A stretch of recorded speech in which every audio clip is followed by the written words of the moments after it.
നീ ഇവിടെ, അതും ഇത്ര വൈകിട്ട്? ഇയാളുടെ കൂടെ എന്താണ് ചെയ്യുന്നത്? എല്ലാവരും ഒരേ ഉദ്ദേശത്തോടെ അല്ല ഇവിടെ വരുന്നത്. ഞാൻ ജോലി കാര്യത്തിലാണ് വന്നത്. നീ കരുതുന്നത് പോലെ ഒന്നുമല്ല. അവളുടെ മനസ്സ് തകർന്നുപോയി. ഏതാനും മണിക്കൂറുകൾക്ക് മുൻപ് അവൻ അവളുടെ കയ്യിൽ നിന്നുള്ള ഭക്ഷണം സന്തോഷത്തോടെ കഴിച്ചു. ഇപ്പോൾ അവൻ ദിയയോടൊപ്പം. ദീക്ഷയുടെ മനസ്സിൽ വിഷമവും കോപവും നിറഞ്ഞിരുന്നു. എന്നാൽ അതിനെക്കുറിച്ച് ചോദിക്കാൻ അവൾക്ക് അവകാശമില്ലെന്ന് അവൾ അറിയുകയും ചെയ്തു.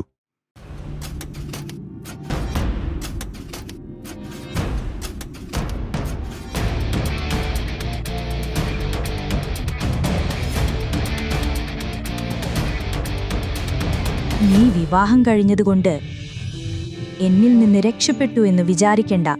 നിനക്ക് മനുഷ്യരിൽ തന്നെയുള്ള വിശ്വാസം കളയുന്ന രീതിയിൽ ഞാൻ നിന്നെ കൈകാര്യം ചെയ്യും. ദീക്ഷയ്ക്കത് കേട്ടിരിക്കുകയല്ലാതെ വേറൊന്നും ചെയ്യാനില്ലായിരുന്നു. ഇനി അവിടെ ചെന്നിട്ട് എന്തെങ്കിലും നാടകങ്ങൾ കാണിക്കണ്ട. നിന്റെ ഭർത്താവ് വിക്രം എനിക്ക് കോൺട്രാക്ട് തരുന്നത് വരെ നിന്റെ കാരണത്താൽ എന്തെങ്കിലും സംഭവിച്ചാൽ പിന്നെ നീ ഒരു കാലത്തും നിന്റെ അമ്മയുടെ മുഖം കാണില്ല. അച്ഛന്റെ വാക്കുകൾ അവൾ കേട്ടു. ഇനി അച്ഛനും സ്റ്റെപ്പ് സിസ്റ്ററിനും ശേഷം അവളുടെ രണ്ടാനമ്മയുടെ ഊഴമാണ്. മോളെ, അവിടെ പോയാൽ ഞങ്ങളെ മറക്കണ്ട. നിനക്ക് ഭർത്താവിന്റെ വീടിന് എന്തെങ്കിലും കിട്ടിയാൽ ഉടനെ ഞങ്ങൾക്ക് അയക്കണം. അല്ലെങ്കിൽ വിവാഹത്തിന് ശേഷം എന്താ സംഭവിക്കാന്ന് നിനക്ക് അറിയാലോ. വിവാഹത്തിന് ശേഷം ദീക്ഷ തന്റെ ഭർത്താവ് വിക്രമിന്റെ മുറിയിലേക്ക് പോയി. അവിടെ ഇരുട്ടായിരുന്നു. വിക്രം റെഡ് ലൈറ്റിൽ കിടക്കയിൽ കിടക്കുകയായിരുന്നു. അവന്റെ മുഖം കണ്ടപ്പോൾ ദീക്ഷ ഞെട്ടി. അവന്റെ മുഖം വളരെ ഹാൻസം ആയിരുന്നു. ആളുകൾ പറഞ്ഞതിന്റെ നേരെ വിപരീതം. അവൻ കുറച്ച് പേപ്പേഴ്സ് ദീക്ഷയ്ക്ക് നൽകി. അതുകണ്ട് ദീക്ഷ അതിശയിച്ചു. നിങ്ങൾ അതെ, ഇതാണ് എൻ്റെ യഥാർത്ഥ മുഖം. എനിക്കെൻ്റെ കാലിൽ നിൽക്കാനും കഴിയൂ. ഇതെല്ലാം നോക്കിയിട്ട് ഒപ്പുവെക്കൂ. എന്താണിത്? നമ്മുടെ വിവാഹം 100 ദിവസത്തേക്കുള്ള ഒരു കോൺട്രാക്റ്റ് ആണ്. വിവാഹ കോൺട്രാക്റ്റോ? എനിക്കൊന്നും മനസ്സിലായില്ല. അതെ, ഇതിൽ അങ്ങനെ അത്ഭുതപ്പെടേണ്ട കാര്യമില്ല. നിനക്കും അറിയാം, നീ എന്നെ വിവാഹം കഴിച്ചത് പ്രണയം കൊണ്ടല്ല. ഞാനും അതുപോലെ തന്നെ.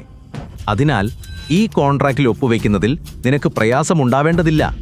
കൂടാതെ ഭയപ്പെടണ്ട. കോൺട്രാക്ട് തീർന്ന ഉടൻ നിനക്ക് ബാക്കി ജീവിതം സുഖത്തോടെ ജീവിക്കാൻ ആവശ്യമുള്ള പണം ഞാൻ തരും. നീ എന്തിനാണിത് ചെയ്യുന്നത്? നിന്റെ ഈ ചോദ്യത്തിന് ഞാൻ ഉത്തരം പറയില്ല. പിന്നെ നീ എന്നെക്കുറിച്ച് കേട്ടതെല്ലാം ശരിയാണ്. എന്നെ വ്യക്തിയായി മനസ്സിലാകാത്തവർ ഈ ലോകത്ത് കൂടുതൽ ദിവസം നിലനിൽക്കില്ല. Just sign this. നീ എന്നെ ഭയപ്പെടുത്താൻ ശ്രമിക്കുകയാണല്ലേ? അതിനൊന്നും ആവശ്യമില്ല. നിനക്ക് വേണ്ടതൊരു ഒപ്പല്ലേ? അത് ഞാൻ തരാം. പക്ഷേ ഭയന്നിട്ടല്ല, എന്റെ ഇഷ്ടപ്രകാരമാണ്. നീ പറഞ്ഞത് ശരിയാണ്. ഞാനും നിന്നെ വിവാഹം കഴിക്കാൻ ആഗ്രഹിച്ചിട്ടില്ല. പക്ഷേ ഈ ബന്ധം വന്നപ്പോൾ ഞാൻ ഓക്കെ പറയേണ്ടി വന്നു. വിവാഹം കഴിക്കേണ്ടി വന്നു. അതിന് നീ എനിക്ക് പണം നൽകേണ്ട ആവശ്യമില്ല. എന്നെ നോക്കാൻ എനിക്കറിയാം. അത് നീ നോക്കേണ്ട കാര്യമില്ല. പിറ്റേന്ന് രാവിലെ ദീക്ഷയെ വിവാഹ ചടങ്ങുകൾക്കായി വിക്രമിന്റെ അമ്മ ഇന്ദിര അവളുടെ വീട്ടിലേക്ക് അയച്ചു. ഹലോ രാഘവ്, നിന്റെ ദീക്ഷ വരുന്നുണ്ട്. ഒറ്റയ്ക്ക് ചടങ്ങുകൾ ചെയ്യാനായി. ഇത് നിനക്ക് നല്ലൊരവസരമാണ്. ദീക്ഷ മുറിയിലെത്തിയപ്പോൾ അവളുടെ കാലിനടിയിൽ ഭൂമി ഒലിച്ചു പോകുന്നത് പോലെ തോന്നി. രാഘവ്, നീ ആരാണെന്നറിയാതെ ആരോ രാഘവിന്റെ തലയ്ക്ക് പിന്നിൽ നിന്ന് ഭയങ്കരമായി അടിച്ചു. അത് മറ്റാരുമായിരുന്നില്ല, വീൽചെയറിൽ ഇരിക്കുകയായിരുന്ന വിക്രം തന്നെയായിരുന്നു.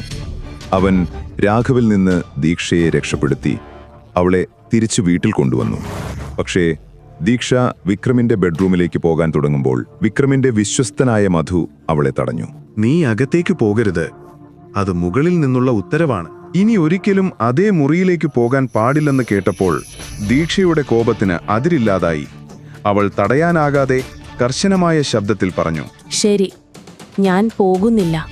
ഇത്രയും ക്രൂരനായ അയാളുടെ കൂടെ ഒരേ മുറിയിൽ താമസിക്കാൻ എനിക്കും താല്പര്യമില്ല.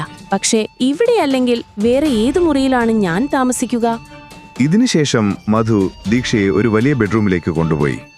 ആ മുറി വളരെ മനോഹരമായി അലങ്കരിച്ചിരുന്നു. കൂടാതെ ദീക്ഷയുടെ മുഴുവൻ സാമഗ്രികളും അവിടെ വച്ചിരുന്നു. ദീക്ഷ തളർന്നിരുന്നതുകൊണ്ട് കുളിക്കാൻ തീരുമാനിച്ചു.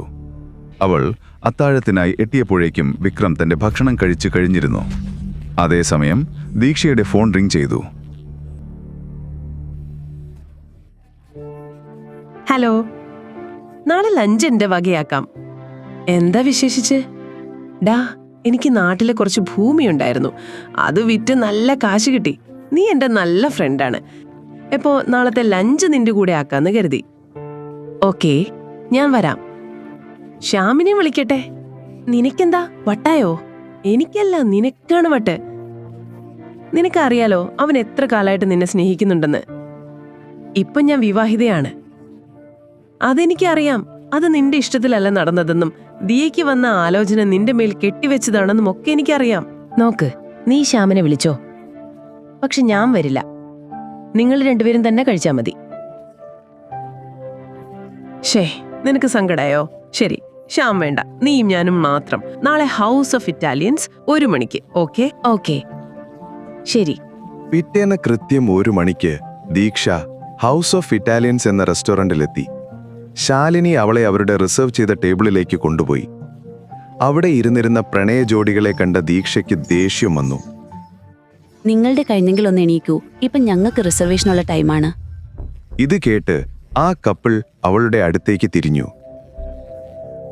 പക്ഷേ ദീക്ഷ അവരുടെ മുഖം കണ്ടപ്പോൾ ഞെട്ടി. പ്രണവ്, നിഖില, നിങ്ങളോ? ഹാ, അതെ. എന്താ അതിൽ ഇത്ര ഞെട്ടാനുള്ളത്? ഞങ്ങൾ എല്ലാ വീക്കും ഇവിടെ വരാറുണ്ട്. പക്ഷെ നീ എങ്ങനെ ഇവിടെ വന്നത്? ഇതൊന്നും നിനക്ക് താങ്ങില്ലല്ലോ മോളെ. നിഖില ദീക്ഷയുടെ കസിനാണ്. പ്രണവ് ദീക്ഷയുടെ ആദ്യ പ്രണയവും. അവരുടെ എൻഗേജ്മെന്റിന്റെ തലേ ദിവസമാണ് ദീക്ഷ പ്രണവിനെ നിഖിലയോടൊപ്പം കണ്ടത്. അങ്ങനെ അവൾ ആ എൻഗേജ്മെന്റ് വേണ്ടെന്ന് വെച്ചു. അതിനുശേഷമാണ് ഇവർ രണ്ടുപേരും ഒന്നിച്ചത്. നീ സ്വന്തം നിലപാടും മര്യാദയും നോക്കിയാൽ മതി, മറ്റുള്ളവരുടേതല്ല. നിങ്ങളുടെ കഴിഞ്ഞെങ്കിൽ പെട്ടെന്ന് ഇവിടുന്ന് സ്ഥലം വിട്ടോ. This is our table. ഇത് ഞങ്ങൾ റിസർവ് ചെയ്തതാണ്. മാനേജർ നിഖിലയോടും പ്രണവിനോടും ടേബിൾ ഒഴിയാൻ ആവശ്യപ്പെട്ടു. പ്രണവ് ദേഷ്യത്തോട് പറഞ്ഞു, ഞാനോ? എന്നോടാണോ നിങ്ങൾ പോകാൻ പറയുന്നത്? ഞാനിവിടെ മാസത്തിൽ 10-ലധികം തവണ വരാറുമുണ്ട്, ലക്ഷങ്ങൾ ചിലവാക്കാറുമുണ്ട്. അതൊക്കെ ഞാൻ നിർത്തണോ? അത്തരമൊരു കസ്റ്റമറിനെ നഷ്ടപ്പെടുത്താൻ മാനേജറിന് തോന്നിയില്ല. മാഡം, ഇങ്ങോട്ട് വരൂ. ഞാൻ നിങ്ങൾക്ക് അതിനേക്കാൾ മികച്ച ടേബിൾ കാണിച്ചു തരാം. ഇതാണ് ഞങ്ങൾ ബുക്ക് ചെയ്ത ടേബിൾ.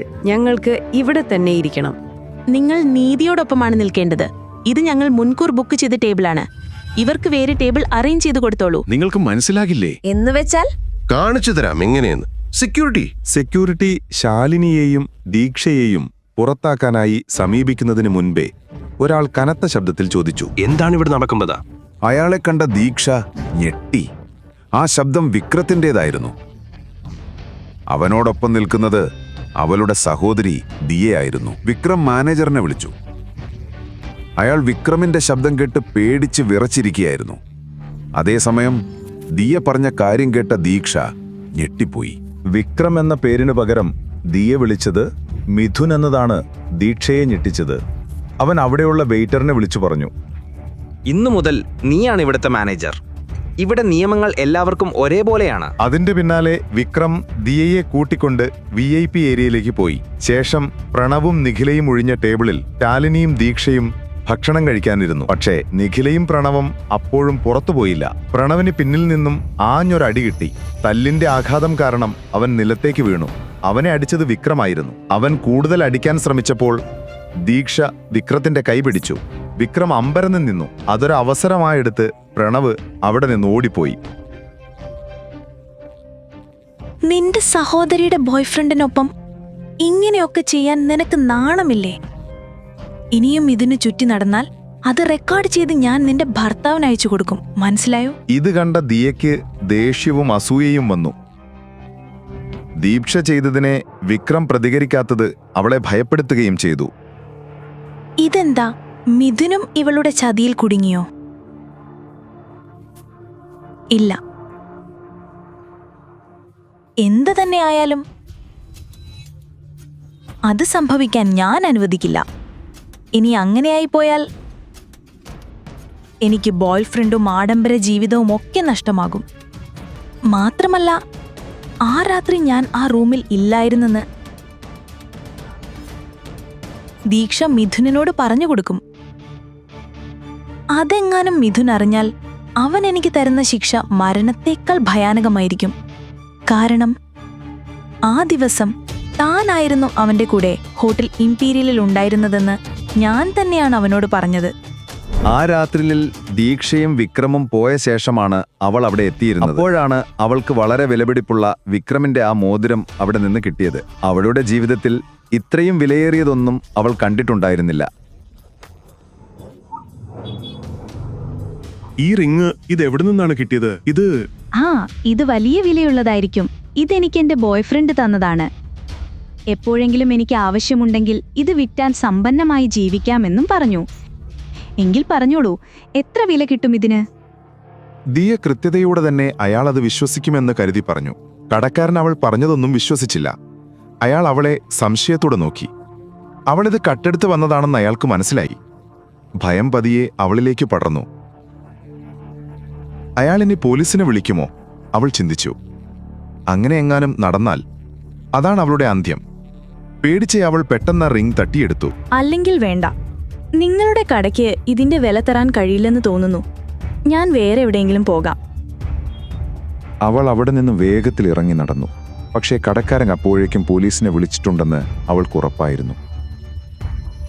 അവൾ ഓട്ടോയിൽ കയറാൻ നോക്കിയതിനിടയിലാണ് ഒരു കിടിലൻ കാറ് അവളുടെ വഴി തടഞ്ഞു. അകത്തുനിന്ന് ക്ലാസി ഡ്രസ് ധരിച്ചൊരു സ്ത്രീ പുറത്തിറങ്ങി.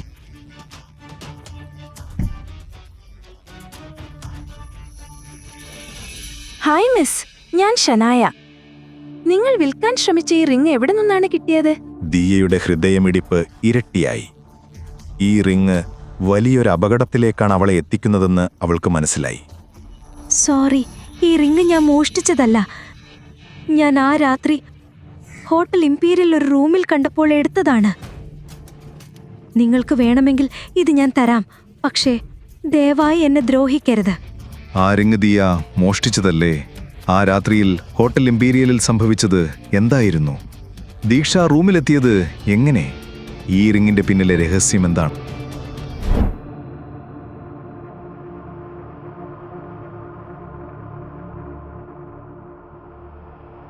വാ, ഇവിടെ ഇരി. അതേസമയം ദീക്ഷ കൃഷ്ണകുമാറിൻ്റെ അടുത്ത് ശാന്തമായിരുന്നു. അമ്മയെ കണ്ടെത്തുന്നതുവരെ അവനെ സഹിക്കേണ്ടി വരുമെന്ന് അവർക്കറിയാമായിരുന്നു. അതുകൊണ്ട് തന്നെ തിരിച്ചൊന്നും പറയാതെ അവൾ കാറിൽ കയറി. ഒരു ചിതാഭസ്മം അവളെ കാണിച്ചു. അത് കണ്ട ദീക്ഷയുടെ മുഖം പെട്ടെന്ന് വിളറി വെളുത്തു.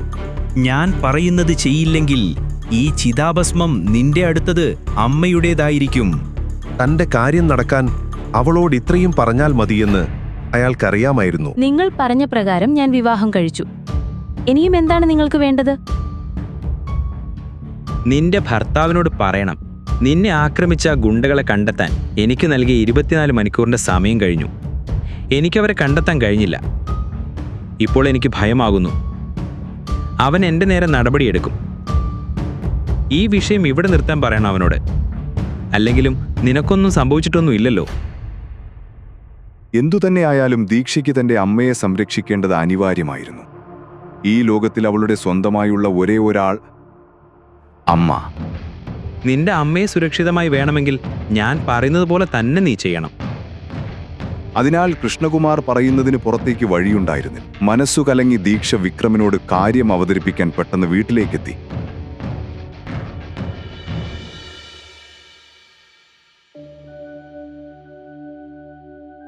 എന്നാൽ അവിടുത്തെ ജോലിക്കാർ അവൻ വീട്ടിലേക്ക് എത്തിയിട്ടില്ലെന്ന് അവളോട് പറഞ്ഞു.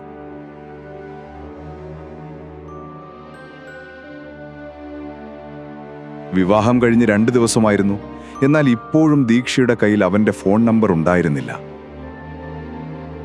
അവൾ ജോലിക്കാരോട് ചോദിച്ചപ്പോൾ അവരുടെ കയ്യിലും നമ്പറില്ലായിരുന്നു. അപ്പോഴവൾ അവന്റെ വിശ്വസ്തനായ മധുവിനെ കുറിച്ചോർത്തു. അവന്റെ കയ്യിൽ തീർച്ചയായും നമ്പർ ഉണ്ടാവും. എന്നാൽ മധുവും വന്ന് വീട്ടിലില്ലെന്ന് അവർ പറഞ്ഞു.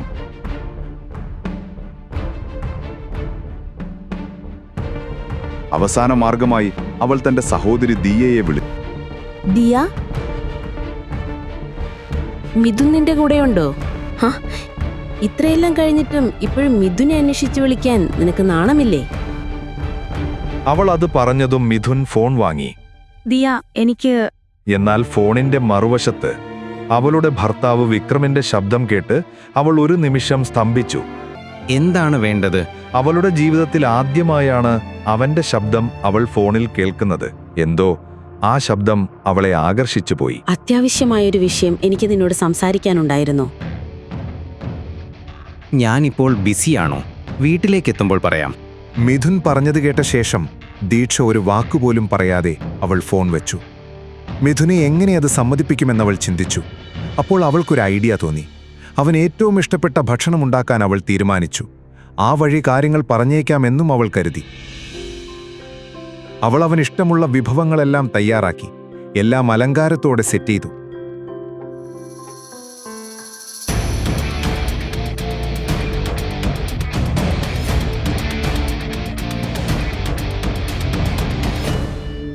മിഥുൻ വീട്ടിലെത്തിയപ്പോൾ അതിന്റെ മണം അദ്ദേഹത്തെ വല്ലാതെ കൊതിപ്പിച്ചു. ഇതാരാണ് പാചകം ചെയ്തത്? ജോലിക്കാരെല്ലാരും മൗനമായി ദീക്ഷയിലേക്ക് വിരൽ ചൂണ്ടി. മിഥുൻ ഒന്നും പറഞ്ഞില്ല. അവൻ പെട്ടെന്ന് ഫ്രഷായിരുന്നു ഭക്ഷണം കഴിച്ചു. അനേകം ദിവസങ്ങൾക്ക് ശേഷം അവന് വീട്ടിലുണ്ടാക്കുന്ന സ്നേഹപൂർണമായ ഭക്ഷണത്തിന്റെ സുഖം അനുഭവപ്പെട്ടു. അപ്പോൾ ദീക്ഷയുടെ ഫോൺ കാൾ ഓർമ്മ വന്നു. എന്തായിരുന്നു എന്നെ കിട്ടാൻ വേണ്ടി നീ നിന്റെ സഹോദരിയുടെ ഫോണിലേക്ക് വിളിച്ച ആ ഇമ്പോർട്ടന്റ് കാര്യം? എനിക്കൊരു അഭ്യർത്ഥനയുണ്ട്. എന്നെ ആക്രമിച്ച ആളുകളെ കണ്ടുപിടിക്കാൻ എന്റെ അച്ഛനെ ഏൽപ്പിച്ചില്ലേ, അതിനി നിർത്തണം. ഞാനിപ്പോൾ സേഫാണ്. ഇനി ആ അന്വേഷണം കൊണ്ട് എന്റെ അച്ഛനൊരു ബുദ്ധിമുട്ടുണ്ടാവരുത്. 24 മണിക്കൂർ കഴിഞ്ഞു. വൈകിപ്പോയി. ഇനി ഒന്നും ചെയ്യാൻ കഴിയില്ല. മധു ഇപ്പോൾ തന്നെ നിന്റെ അച്ഛൻ്റെ അടുത്തേക്ക് പോയി കഴിഞ്ഞു. ഞാൻ സമ്മതിക്കുമെന്ന് കരുതി ഇങ്ങനെ പാചകം ചെയ്യേണ്ട കാര്യമില്ല. എന്റെ തീരുമാനം ഞാൻ മാറ്റില്ല. എത്ര ശ്രമിച്ചാലും അവന്റെ തീരുമാനം മാറ്റാൻ കഴിയില്ലെന്ന് വിക്രമിന്റെ സംസാരത്തിൽ നിന്നും അവൾക്ക് മനസ്സിലായി. സോറി അമ്മ, ഞാൻ എല്ലാം ചെയ്തിട്ടും എനിക്ക് അമ്മയെ സംരക്ഷിക്കാൻ കഴിഞ്ഞില്ല.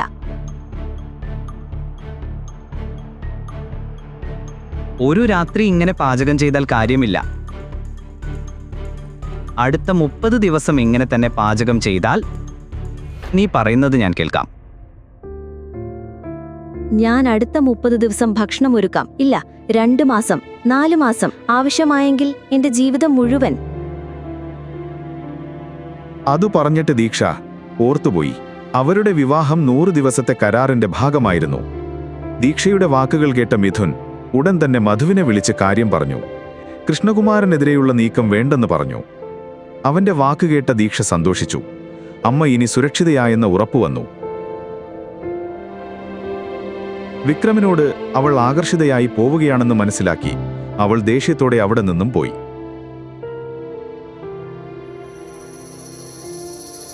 എത്ര തവണ പറഞ്ഞാലും നീ എന്തിനാണ് എന്നെ ഇങ്ങനെ വിളിച്ചുകൊണ്ടിരിക്കുന്നത്? ഞാൻ നിന്നെ മിസ് ചെയ്യുന്നു. എനിക്കൊരു സുഖമില്ല. നിനക്കൊന്ന് വരാമോ? സുഖമില്ലെങ്കിൽ ഡോക്ടറെ കാണൂ. ഞാൻ എന്തിനാണ് വരുന്നത്?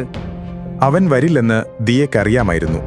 ഒടുവിൽ അവൾ പറഞ്ഞു, മിഥുൻ, നിനക്കോർമ്മയില്ലേ, എന്റെ ജീവൻ പണയപ്പെടുത്തിയാണ് അന്ന് നിന്നെ ഞാൻ രക്ഷിച്ചത്.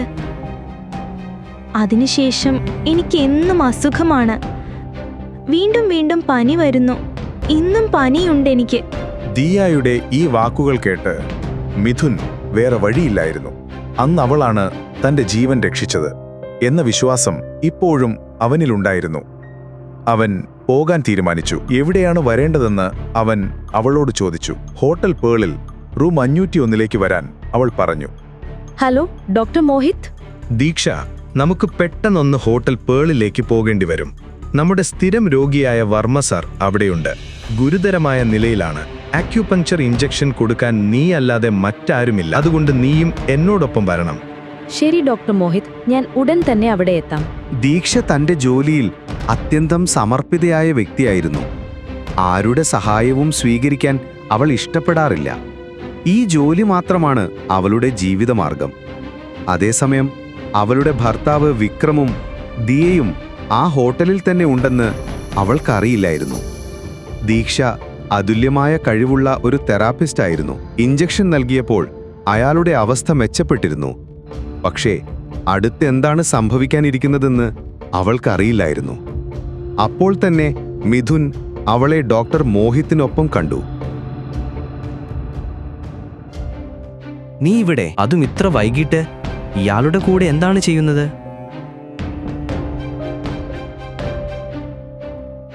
എല്ലാവരും ഒരേ ഉദ്ദേശത്തോടെ അല്ല ഇവിടെ വരുന്നത്. ഞാൻ ജോലി കാര്യത്തിലാണ് വന്നത്. നീ കരുതുന്നത് പോലെയൊന്നുമല്ല. അവളുടെ മനസ്സ് തകർന്നുപോയി. ഏതാനും മണിക്കൂറുകൾക്ക് മുൻപ് അവൻ അവളുടെ കയ്യിൽ നിന്നുള്ള ഭക്ഷണം സന്തോഷത്തോടെ കഴിച്ചു. ഇപ്പോൾ അവൻ ദിയയോടൊപ്പം. ദീക്ഷയുടെ മനസ്സിൽ വിഷമവും കോപവും നിറഞ്ഞിരുന്നു. എന്നാൽ അതിനെക്കുറിച്ച് ചോദിക്കാൻ അവൾക്ക് അവകാശമില്ലെന്ന് അവൾ അറിയുകയും ചെയ്തു. ഡോക്ടർ മോഹിത്തും ദിയയും ഒറ്റ നിമിഷം ഒന്നും മനസ്സിലാവാതെ നിന്നു. മിഥുൻ ദീക്ഷയെക്കുറിച്ച് ഇങ്ങനെ വിഷമിക്കുന്നതെന്തിന്? അവർക്കൊന്നും മനസ്സിലായില്ല. കരഞ്ഞ കലങ്ങിയ കണ്ണുകളോടെ ദീക്ഷ അച്ഛൻ കൃഷ്ണകുമാറിനും രണ്ടാനമ്മ സുധയ്ക്കും മുമ്പിൽ നിസ്സഹായിയായിരുന്നു. വിവാഹ ജീവിതത്തെക്കുറിച്ച് കണ്ട സ്വപ്നങ്ങൾ അത്രയും ചീട്ടുകൊട്ടാരം പോലെ തകർന്നെന്ന് ദീക്ഷ ഇതിനകം തിരിച്ചറിഞ്ഞിരുന്നു. ഇഷ്ടമല്ലാത്ത വിവാഹം എതിർക്കാനുള്ള അവളുടെ എല്ലാ ശ്രമവും വിഫലമായി. ഒടുവിൽ കണ്ണീരടക്കാനാവാതെ ദീക്ഷ അലറിക്കൊണ്ടു പറഞ്ഞു, ഇല്ല, ഞാൻ ഇതിനൊരിക്കലും സമ്മതിക്കില്ല.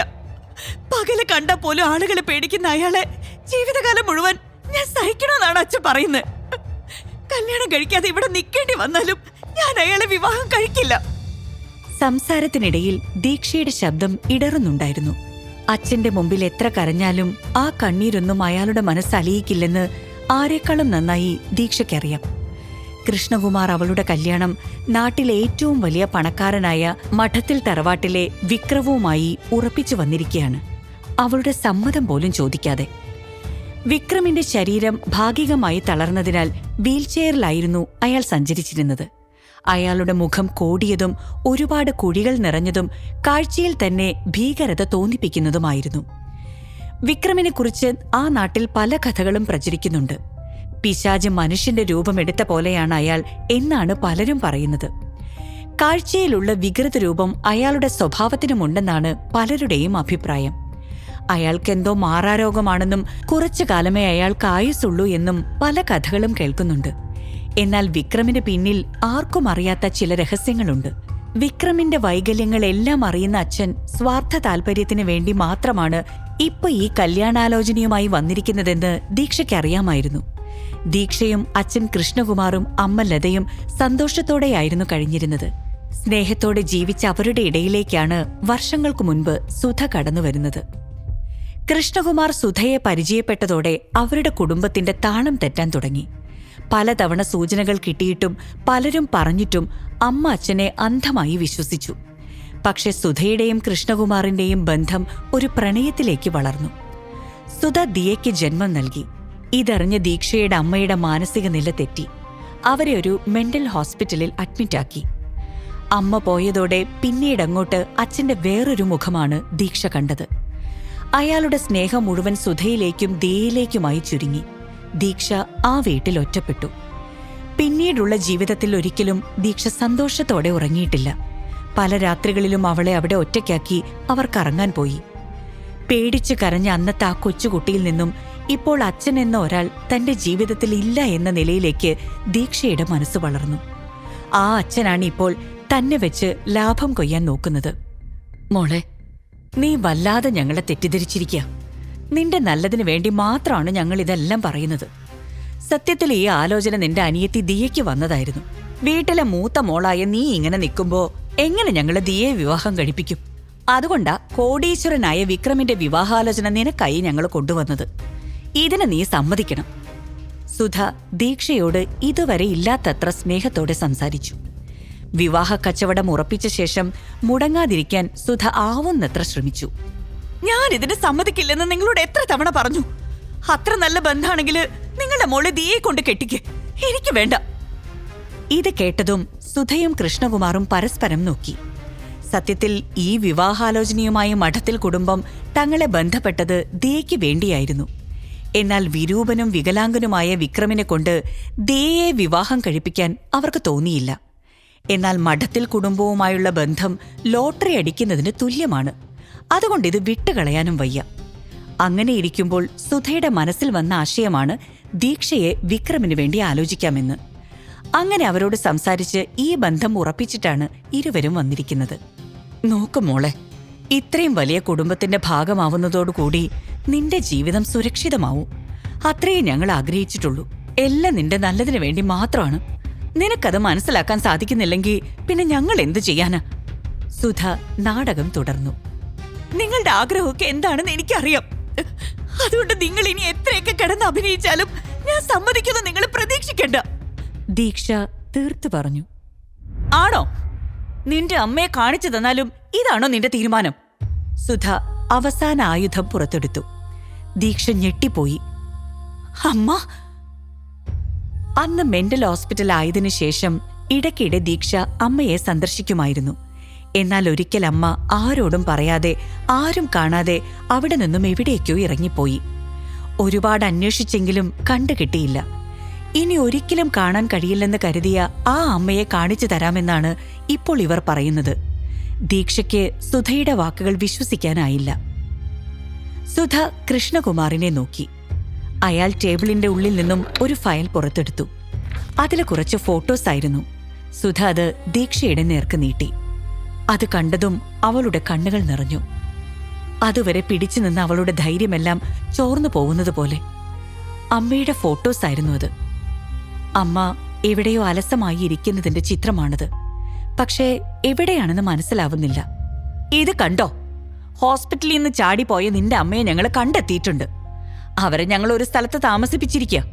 അമ്മയെ തിരിച്ചു വേണമെന്നുണ്ടെങ്കിൽ നീ ഇതിന് സമ്മതിക്കണം, സുധ പറഞ്ഞു. അമ്മയെ കണ്ടെത്തുന്നതിനേക്കാൾ വലുതല്ല ദീക്ഷയ്ക്ക് ഈ ലോകത്ത് മറ്റൊന്നും.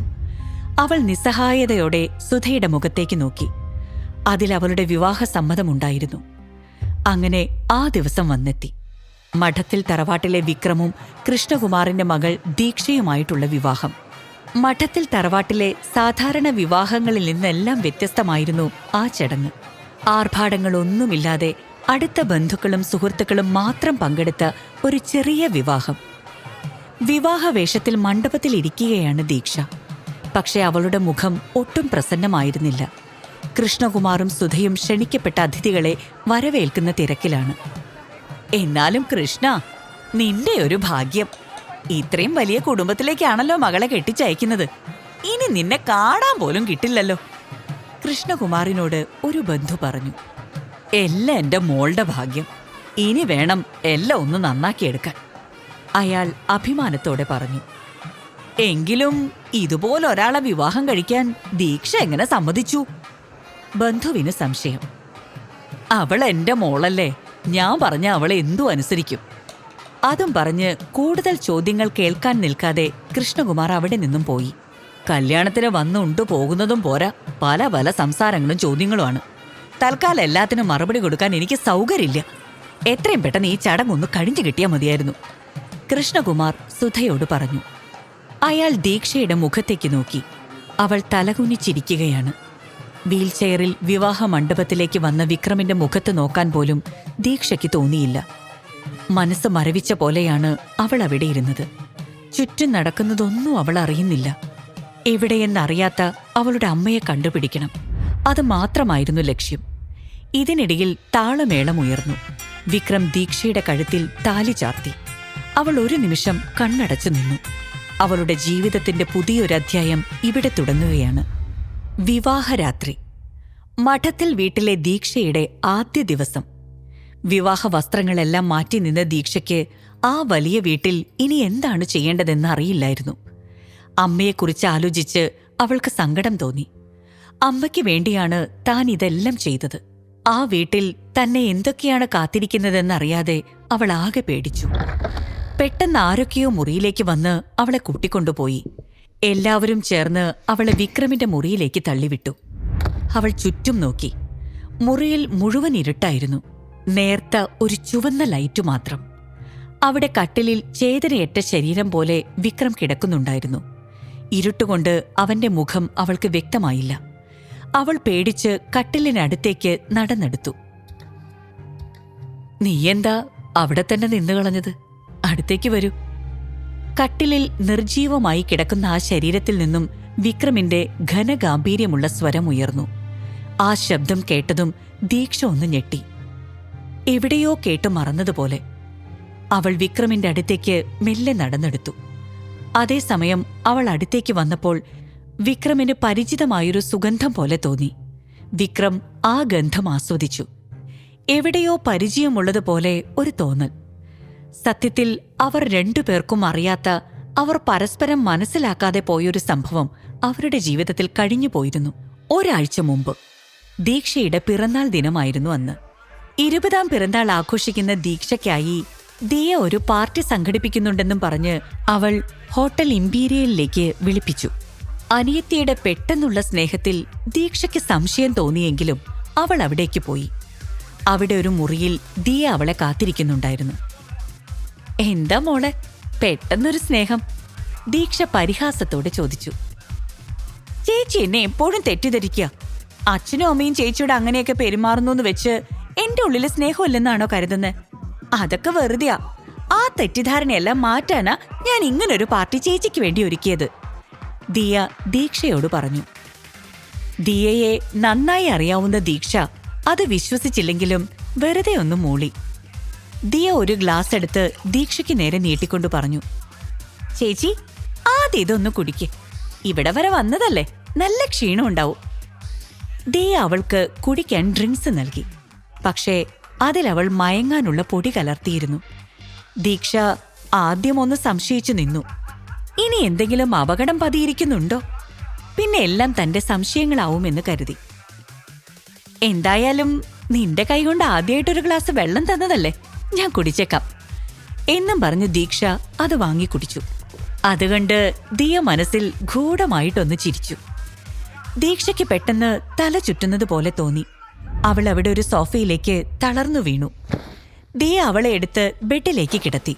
എന്നിട്ട് ആ മുറിയിലെ ലൈറ്റുകൾ അണച്ച് മുറി അടച്ച് പുറത്തേക്കിറങ്ങി. ദിയ ഫോണെടുത്ത് അവൾ ഏർപ്പാടാക്കിയ ഗുണ്ടകളെ വിളിച്ചു.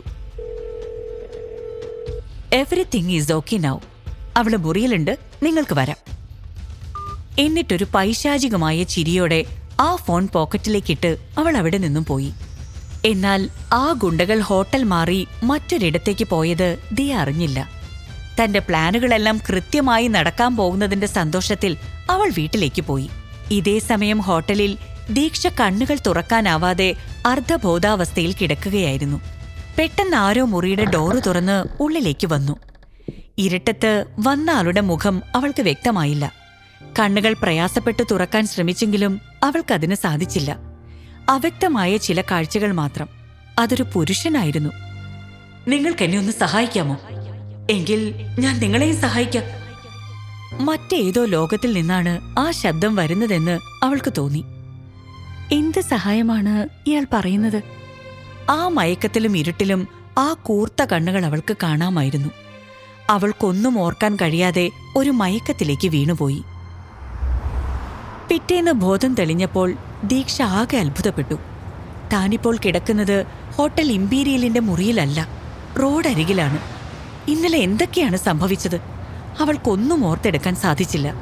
അവൾ പ്രയാസപ്പെട്ട് എഴുന്നേൽക്കാൻ ശ്രമിച്ചു. അവളുടെ വസ്ത്രങ്ങളാകെ ചളിയിലും വെള്ളത്തിലും കുതിർന്നിരുന്നു. ശരീരം ആ സകലം വേദന, ദേഹത്താകെ മുറിവുകൾ. എന്താണ് തനിക്ക് സംഭവിച്ചത്? ഇന്നലെ തന്റെ പിറന്നാൾ ദിനത്തിൽ തന്നെ. ഇത് മനസ്സിലാക്കിയ ഉടൻ അവൾ കരയാൻ തുടങ്ങി. തകർന്ന മനസ്സോടെ അവൾ മെല്ലെ വീട്ടിലേക്ക് നടന്നു. സത്യത്തിൽ ആ രാത്രി അവളുടെ മുറിയിലേക്ക് വന്നത് വിക്രമായിരുന്നു. താൻ മുറിയിൽ വെച്ച് കണ്ട പെൺകുട്ടിയുടെ മുഖം വ്യക്തമാവാത്തതുകൊണ്ട് അതാരാണെന്ന് വിക്രമിനും മനസ്സിലായില്ല. അന്ന് രാത്രി അവിടെ ഒരുപാട് സംഭവങ്ങൾ നടന്നു. പിറ്റേന്ന് രാവിലെ ദിയ ആ ഹോട്ടൽ മുറിയിലെത്തി. അവിടെ എവിടെയും ദീക്ഷയെ കണ്ടില്ല. ഇവളിതെവിടെ പോയി? ഇനി ചിലപ്പോ എവിടേക്കെങ്കിലും പോയി കാണോ? എന്തായാലും ആ ബാധ ഒഴിഞ്ഞു കിട്ടിയല്ലോ, സമാധാനായി, അവള് സ്വയം പറഞ്ഞു. അവൾ മുറിയിൽ നിന്നും തിരിച്ചു പോകാൻ നേരം നിലത്തെന്തോ വീണ് കിടക്കുന്നത് കണ്ടു. അതൊരു മോതിരമായിരുന്നു. നടുവിൽ തിളങ്ങുന്ന വജ്രക്കല്ലുള്ള ഒരു മനോഹര മോതിരം. അവൾ അത് കയ്യിലെടുത്തു. ഇത് വിറ്റാ നല്ല വില കിട്ടും, അവള് ചിന്തിച്ചു. ആ മോതിരത്തിന്റെ തിളക്കത്തിൽ നിന്നും കണ്ണെടുക്കാൻ അവൾക്ക് കഴിഞ്ഞില്ല. മോതിരം കയ്യിൽ അണിഞ്ഞ് അവിടെ നിന്നും പോകാൻ തിരിഞ്ഞപ്പോൾ തന്നെ ഹോട്ടൽ മുറിയുടെ വാതിക്കൽ ഒരാൾ നിൽക്കുന്നത് അവൾ കണ്ടു. അയാളെ കണ്ട് ദിയ ഞെട്ടി. ആ മനുഷ്യൻ ദിയയോട് ചോദിച്ചു, "ഇന്നലെ രാത്രി ഞങ്ങളുടെ സാറിന്റെ ജീവൻ രക്ഷിച്ചത് നിങ്ങളാണോ?"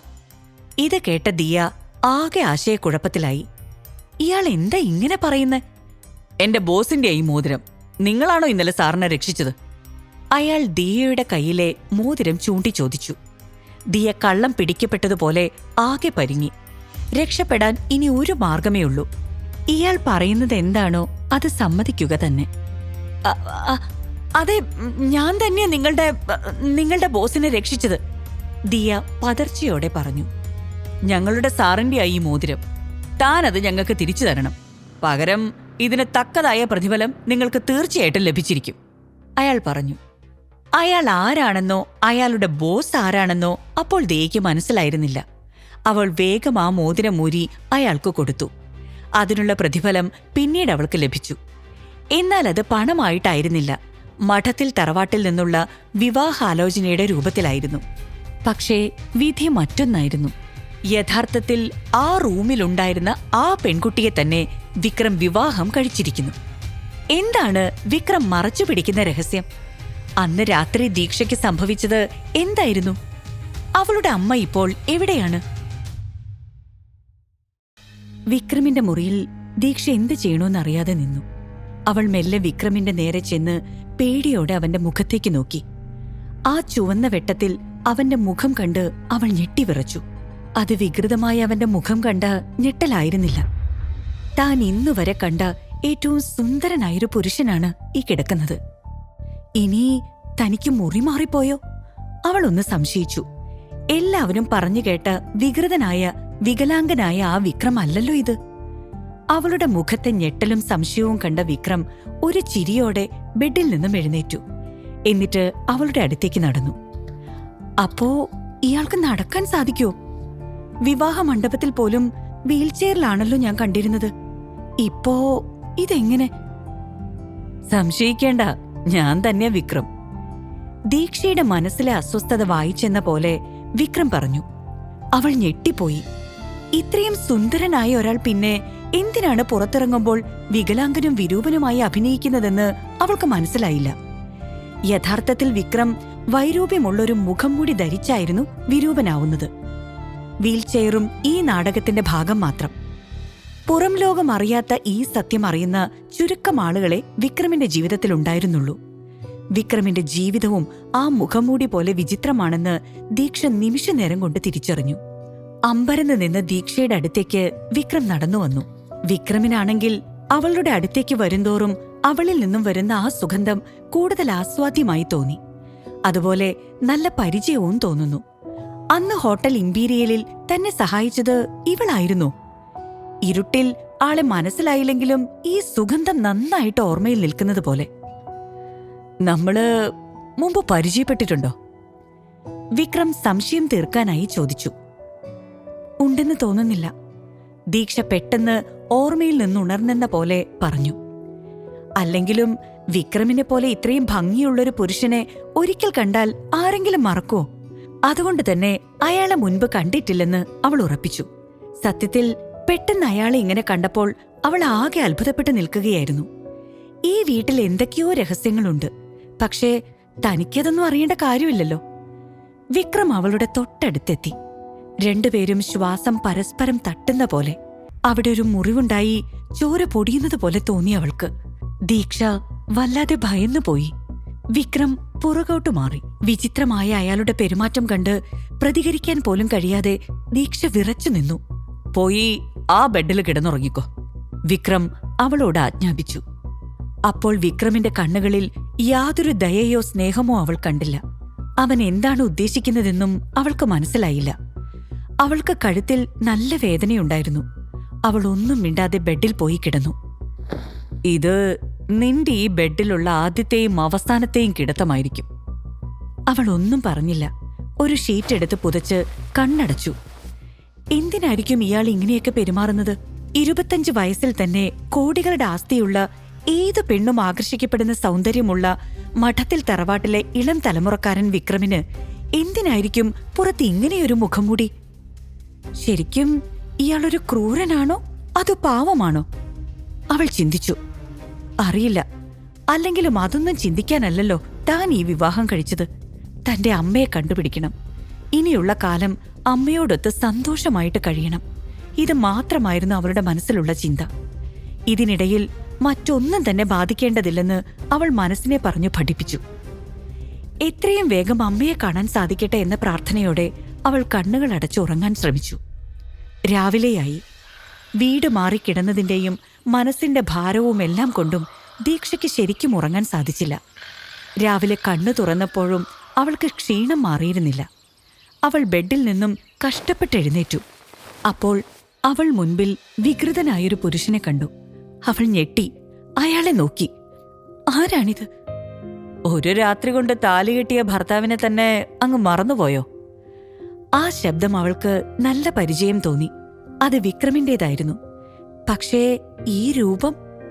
വിക്രം വീണ്ടും തന്റെ മുഖം മൂടി അണിഞ്ഞിരുന്നു. എഴുന്നേറ്റ് വസ്ത്രമൊക്കെ മാറിക്കോളൂ. ഒരുപാട് ആലോചിച്ചു കൂട്ടണ്ട. ഇവിടെ ഒരുപാട് രഹസ്യങ്ങളുണ്ട്. അതൊന്നും നീ അറിയേണ്ട ആവശ്യമില്ല. കേട്ടല്ലോ? അവൾ എന്തെങ്കിലും ചോദിക്കുന്നതിന് മുൻപേ വിക്രം പറഞ്ഞു. ഇയാൾ ഈ മാസ്ക് ധരിക്കുന്നത് എന്തിനു വേണ്ടിയാണെന്ന് മനസ്സിലാവുന്നില്ല. താൻ ഇടപെടേണ്ടതല്ലേ പറഞ്ഞത്. അങ്ങനെ ആയിക്കോട്ടെ.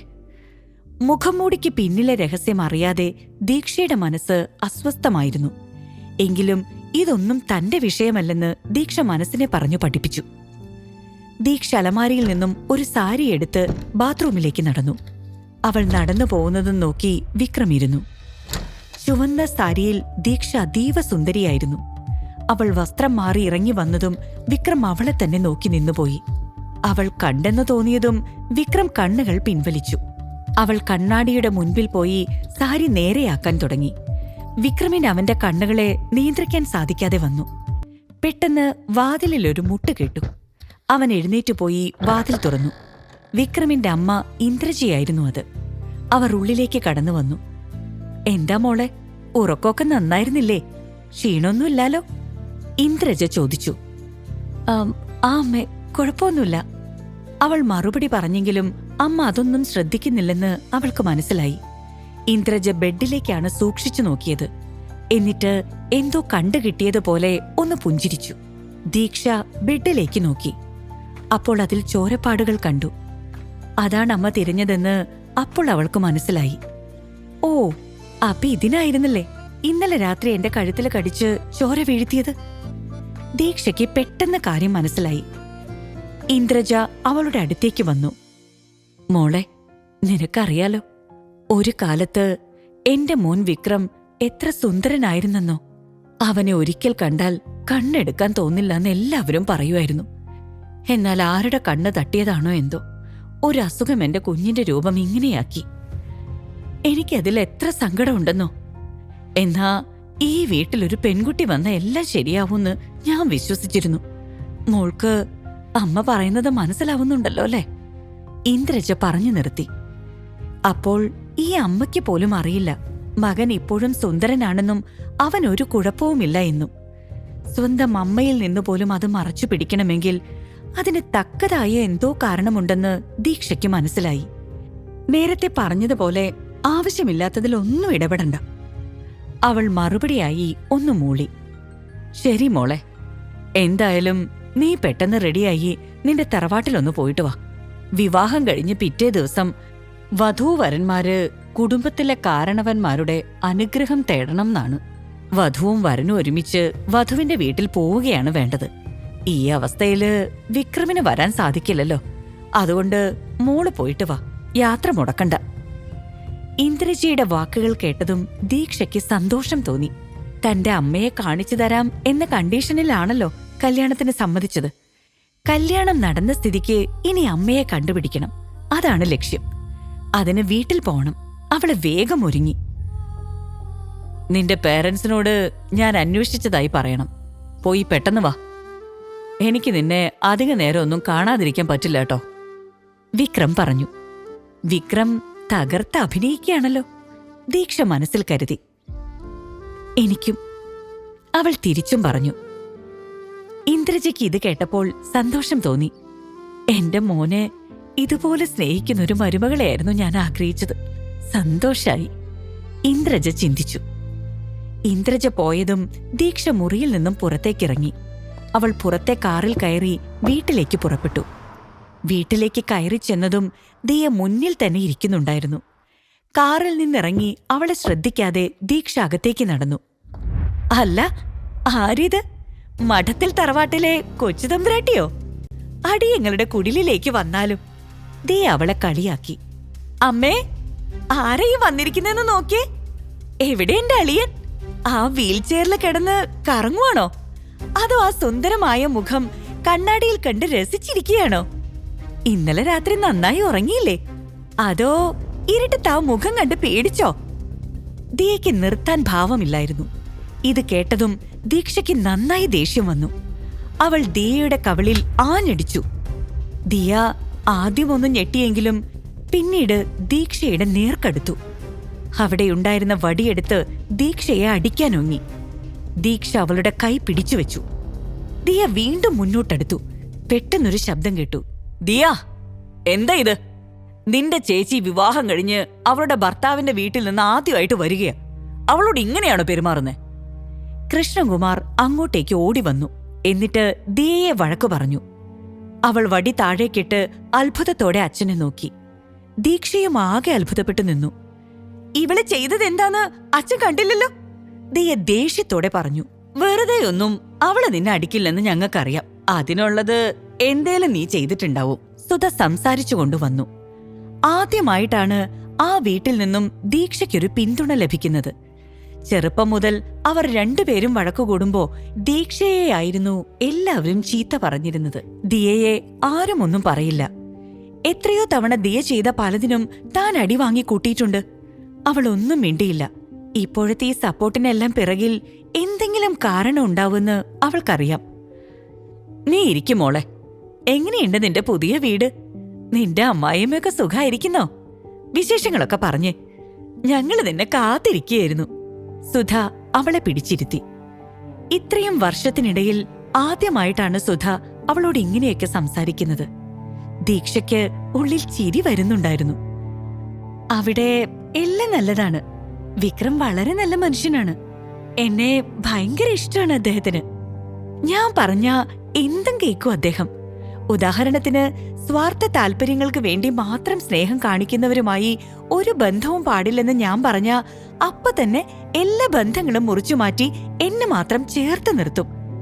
പരിഹാസം കലർന്ന സ്വരത്തിൽ ദീക്ഷ പറഞ്ഞു. അത് കേട്ടതും അതിന്റെ പൊരുൾ കൃഷ്ണകുമാറിനും സുധയ്ക്കും മനസ്സിലായിരുന്നു. ദീക്ഷയുടെ ഭാവം മാറി. അവൾ ഉറച്ച ശബ്ദത്തിൽ തുടർന്നു. നിങ്ങൾ എന്റെ അച്ഛൻ തന്നെയാണോ? ഇത്ര വർഷമായി എന്നെ എവിടെയിട്ട് കഷ്ടപ്പെടുത്തുന്നു.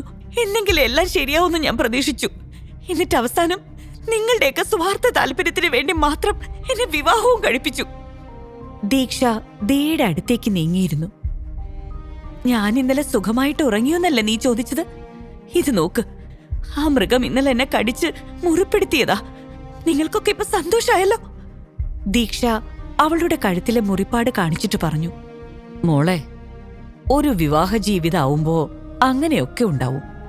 നീ അവനെക്കുറിച്ച് ആവശ്യമില്ലാത്തത് ചിന്തിച്ചിട്ടാ. നിന്റെ നല്ലതിനു വേണ്ടിയല്ലേ ഞങ്ങൾ ഇതൊക്കെ ചെയ്യുന്നത്. എല്ലാം ശരിയാവും മോളെ. കൃഷ്ണകുമാർ അവളെ പറഞ്ഞു മനസ്സിലാക്കാൻ ശ്രമിച്ചു. ശരിയാവോന്നോ? എന്ന് ശരിയാവും? എല്ലാം അറിഞ്ഞിട്ട് എന്നെ ഈ നരകത്തിലേക്ക് തള്ളിവിട്ടത് നിങ്ങൾ തന്നെയല്ലേ? ഓക്കെ, അത് വിട്ടേക്ക്. എന്റെ അമ്മ എവിടെ? ആ കണ്ടീഷനിലാണല്ലോ ഞാൻ ഇതിനെല്ലാം തലവെച്ച് തന്നത്. ദീക്ഷയുടെ ശബ്ദമിടറി. അത് മോളെ, തൽക്കാലം ഞങ്ങൾക്കത് പറയാൻ പറ്റില്ല. നീ സമാധാനത്തോടെ ഞങ്ങൾ പറയുന്നത് കേൾക്കണം. സമയാവുമ്പോ നീ എല്ലാം അറിയും, കൃഷ്ണകുമാർ പറഞ്ഞു. ഇത് കേട്ടതും ദീക്ഷ ആകെ ഞെട്ടിപ്പോയി. പറയാൻ സാധിക്കില്ലെന്നോ? അതെന്താ? എല്ലാം പറഞ്ഞിട്ടല്ലേ ഞാൻ വിവാഹത്തിന് സമ്മതിച്ചത്. എന്നിട്ടിപ്പോ അങ്ങനെയാണെങ്കിൽ ഞാൻ ഇപ്പൊ തന്നെ വിക്രമിനെ ഡിവോഴ്സ് ചെയ്യും. ദീക്ഷ അവിടെ നിന്നും എഴുന്നേറ്റു. ഇപ്പോ എന്റെ മോൾ ഒന്നും ചെയ്യില്ല. നിനക്കതിന് സാധിക്കില്ല. അങ്ങനെ എന്തെങ്കിലും നീ ചെയ്താ പിന്നെ ഒരിക്കലും നീ നിന്റെ അമ്മയെ കാണില്ലടി. കൃഷ്ണകുമാർ അവളെ ഭീഷണിപ്പെടുത്തി. ദീക്ഷ ആകെ ഞെട്ടിപ്പോയി. എന്ത് ചെയ്യണമെന്ന് അറിയാത്ത ഒരവസ്ഥയിലായി അവൾ. എല്ലാം സമ്മതിച്ചു കഴിഞ്ഞിട്ട് അച്ഛൻ ഇങ്ങനെ വീണ്ടും വാക്കുമാറുമെന്ന് അവൾ ഒരിക്കലും പ്രതീക്ഷിച്ചില്ല. തന്റെ അമ്മയെ കണ്ടെത്താൻ ഇനിയും കടമ്പകൾ കടക്കണമെന്നോ? അവൾ ദേഷ്യവും സങ്കടവും കൊണ്ട് വിറച്ചു. ഈ വിവാഹം നടന്ന എന്റെ അമ്മയെ കാട്ടിത്തരാന്നായിരുന്നില്ലേ നമ്മൾ തമ്മിലുള്ള വ്യവസ്ഥ? എന്നിട്ടെന്താ ഇപ്പൊ ഇങ്ങനെയൊക്കെ പറയുന്നത്?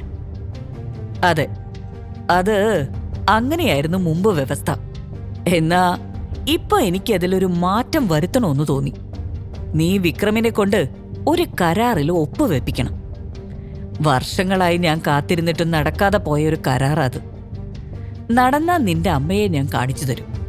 അതുവരെ നിന്റെ അമ്മ ഞങ്ങളുടെ കയ്യിൽ തന്നെ ഉണ്ടാവും.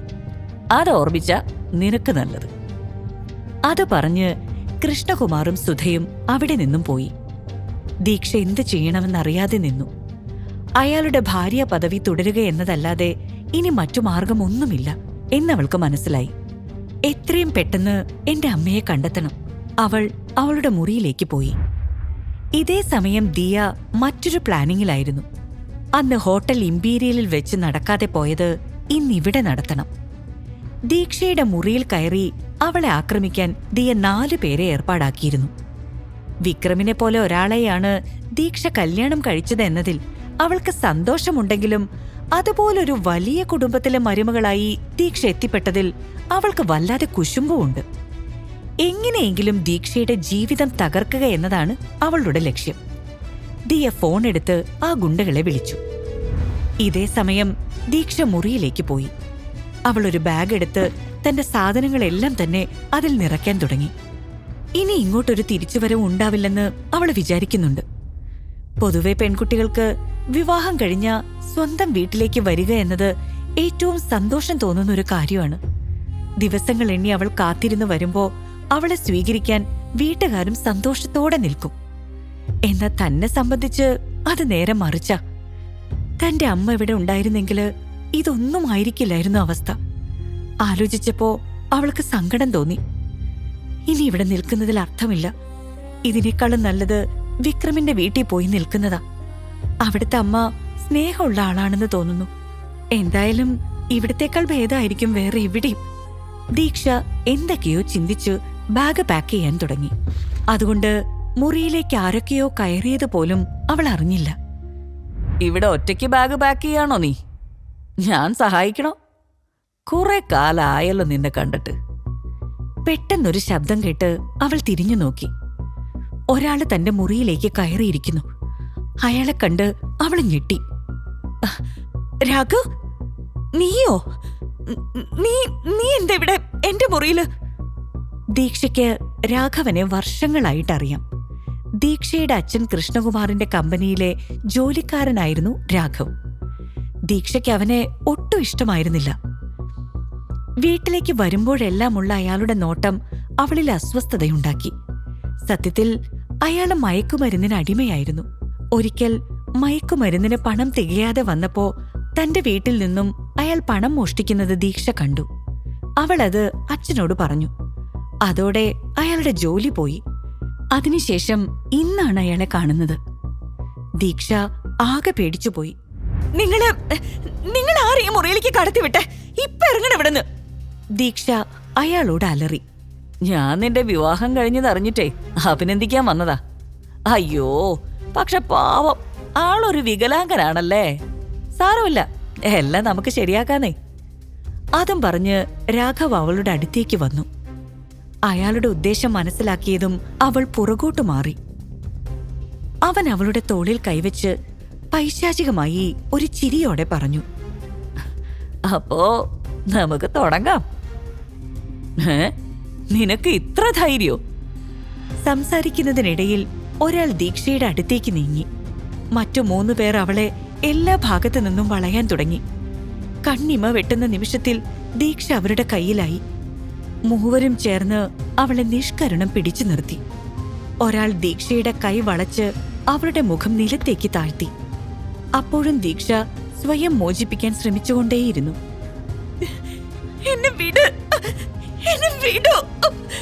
അവള് അലറിക്കരഞ്ഞു. എന്നാ അവൾ അവരെ ബെഡിലേക്ക് തള്ളിയിട്ടു. പെട്ടെന്ന് മുറിയുടെ ഡോറിൽ ഒരു ശബ്ദം കേട്ടു. അവളെ വിടടാ!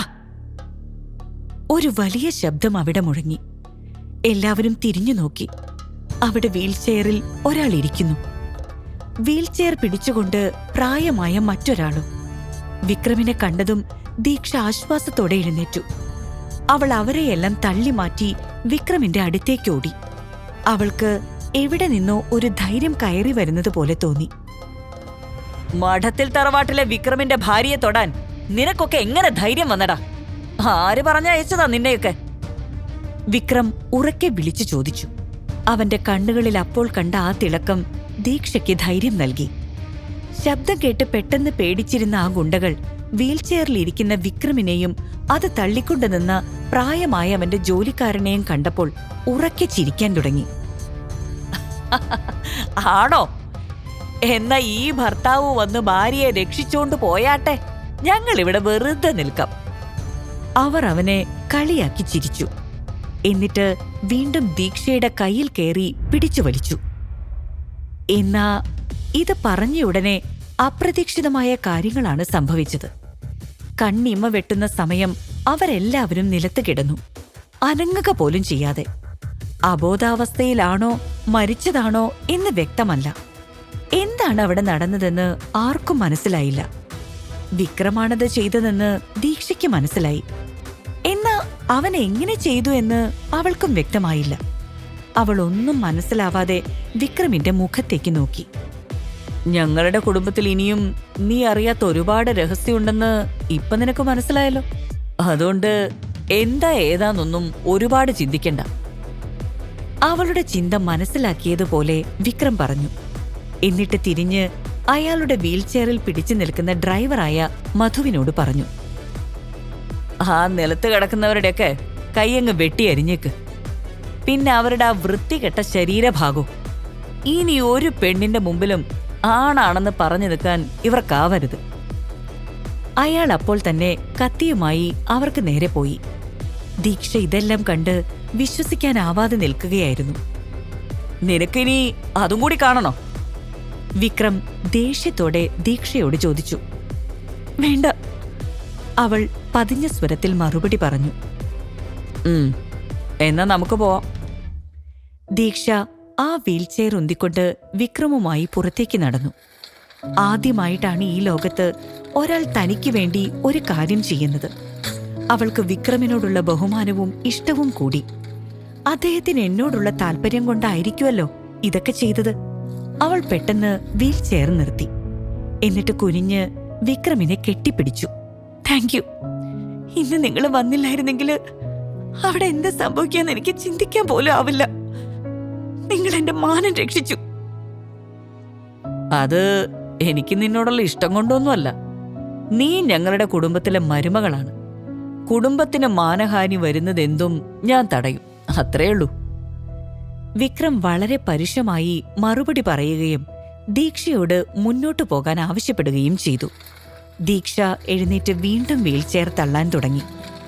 കുടുംബത്തിന്റെ മാനം രക്ഷിക്കാൻ വേണ്ടി മാത്രമല്ല, തന്നോടുള്ള ഇഷ്ടം കൊണ്ട് കൂടിയാണ് വിക്രം അത് ചെയ്തതെന്ന് അവൾ ആലോചിച്ചു. അപ്പോൾ അവളുടെ ചുണ്ടിൽ ഒരു പുഞ്ചിരി വിടർന്നു. അവൾ സ്നേഹത്തോടെ അവനെ നോക്കിയപ്പോൾ സുധ മുതലക്കണ്ണീരുമായി അങ്ങോട്ടേക്ക് വന്നു. അയ്യോ, എന്താ എന്റെ മോക്ക് സംഭവിച്ചത്?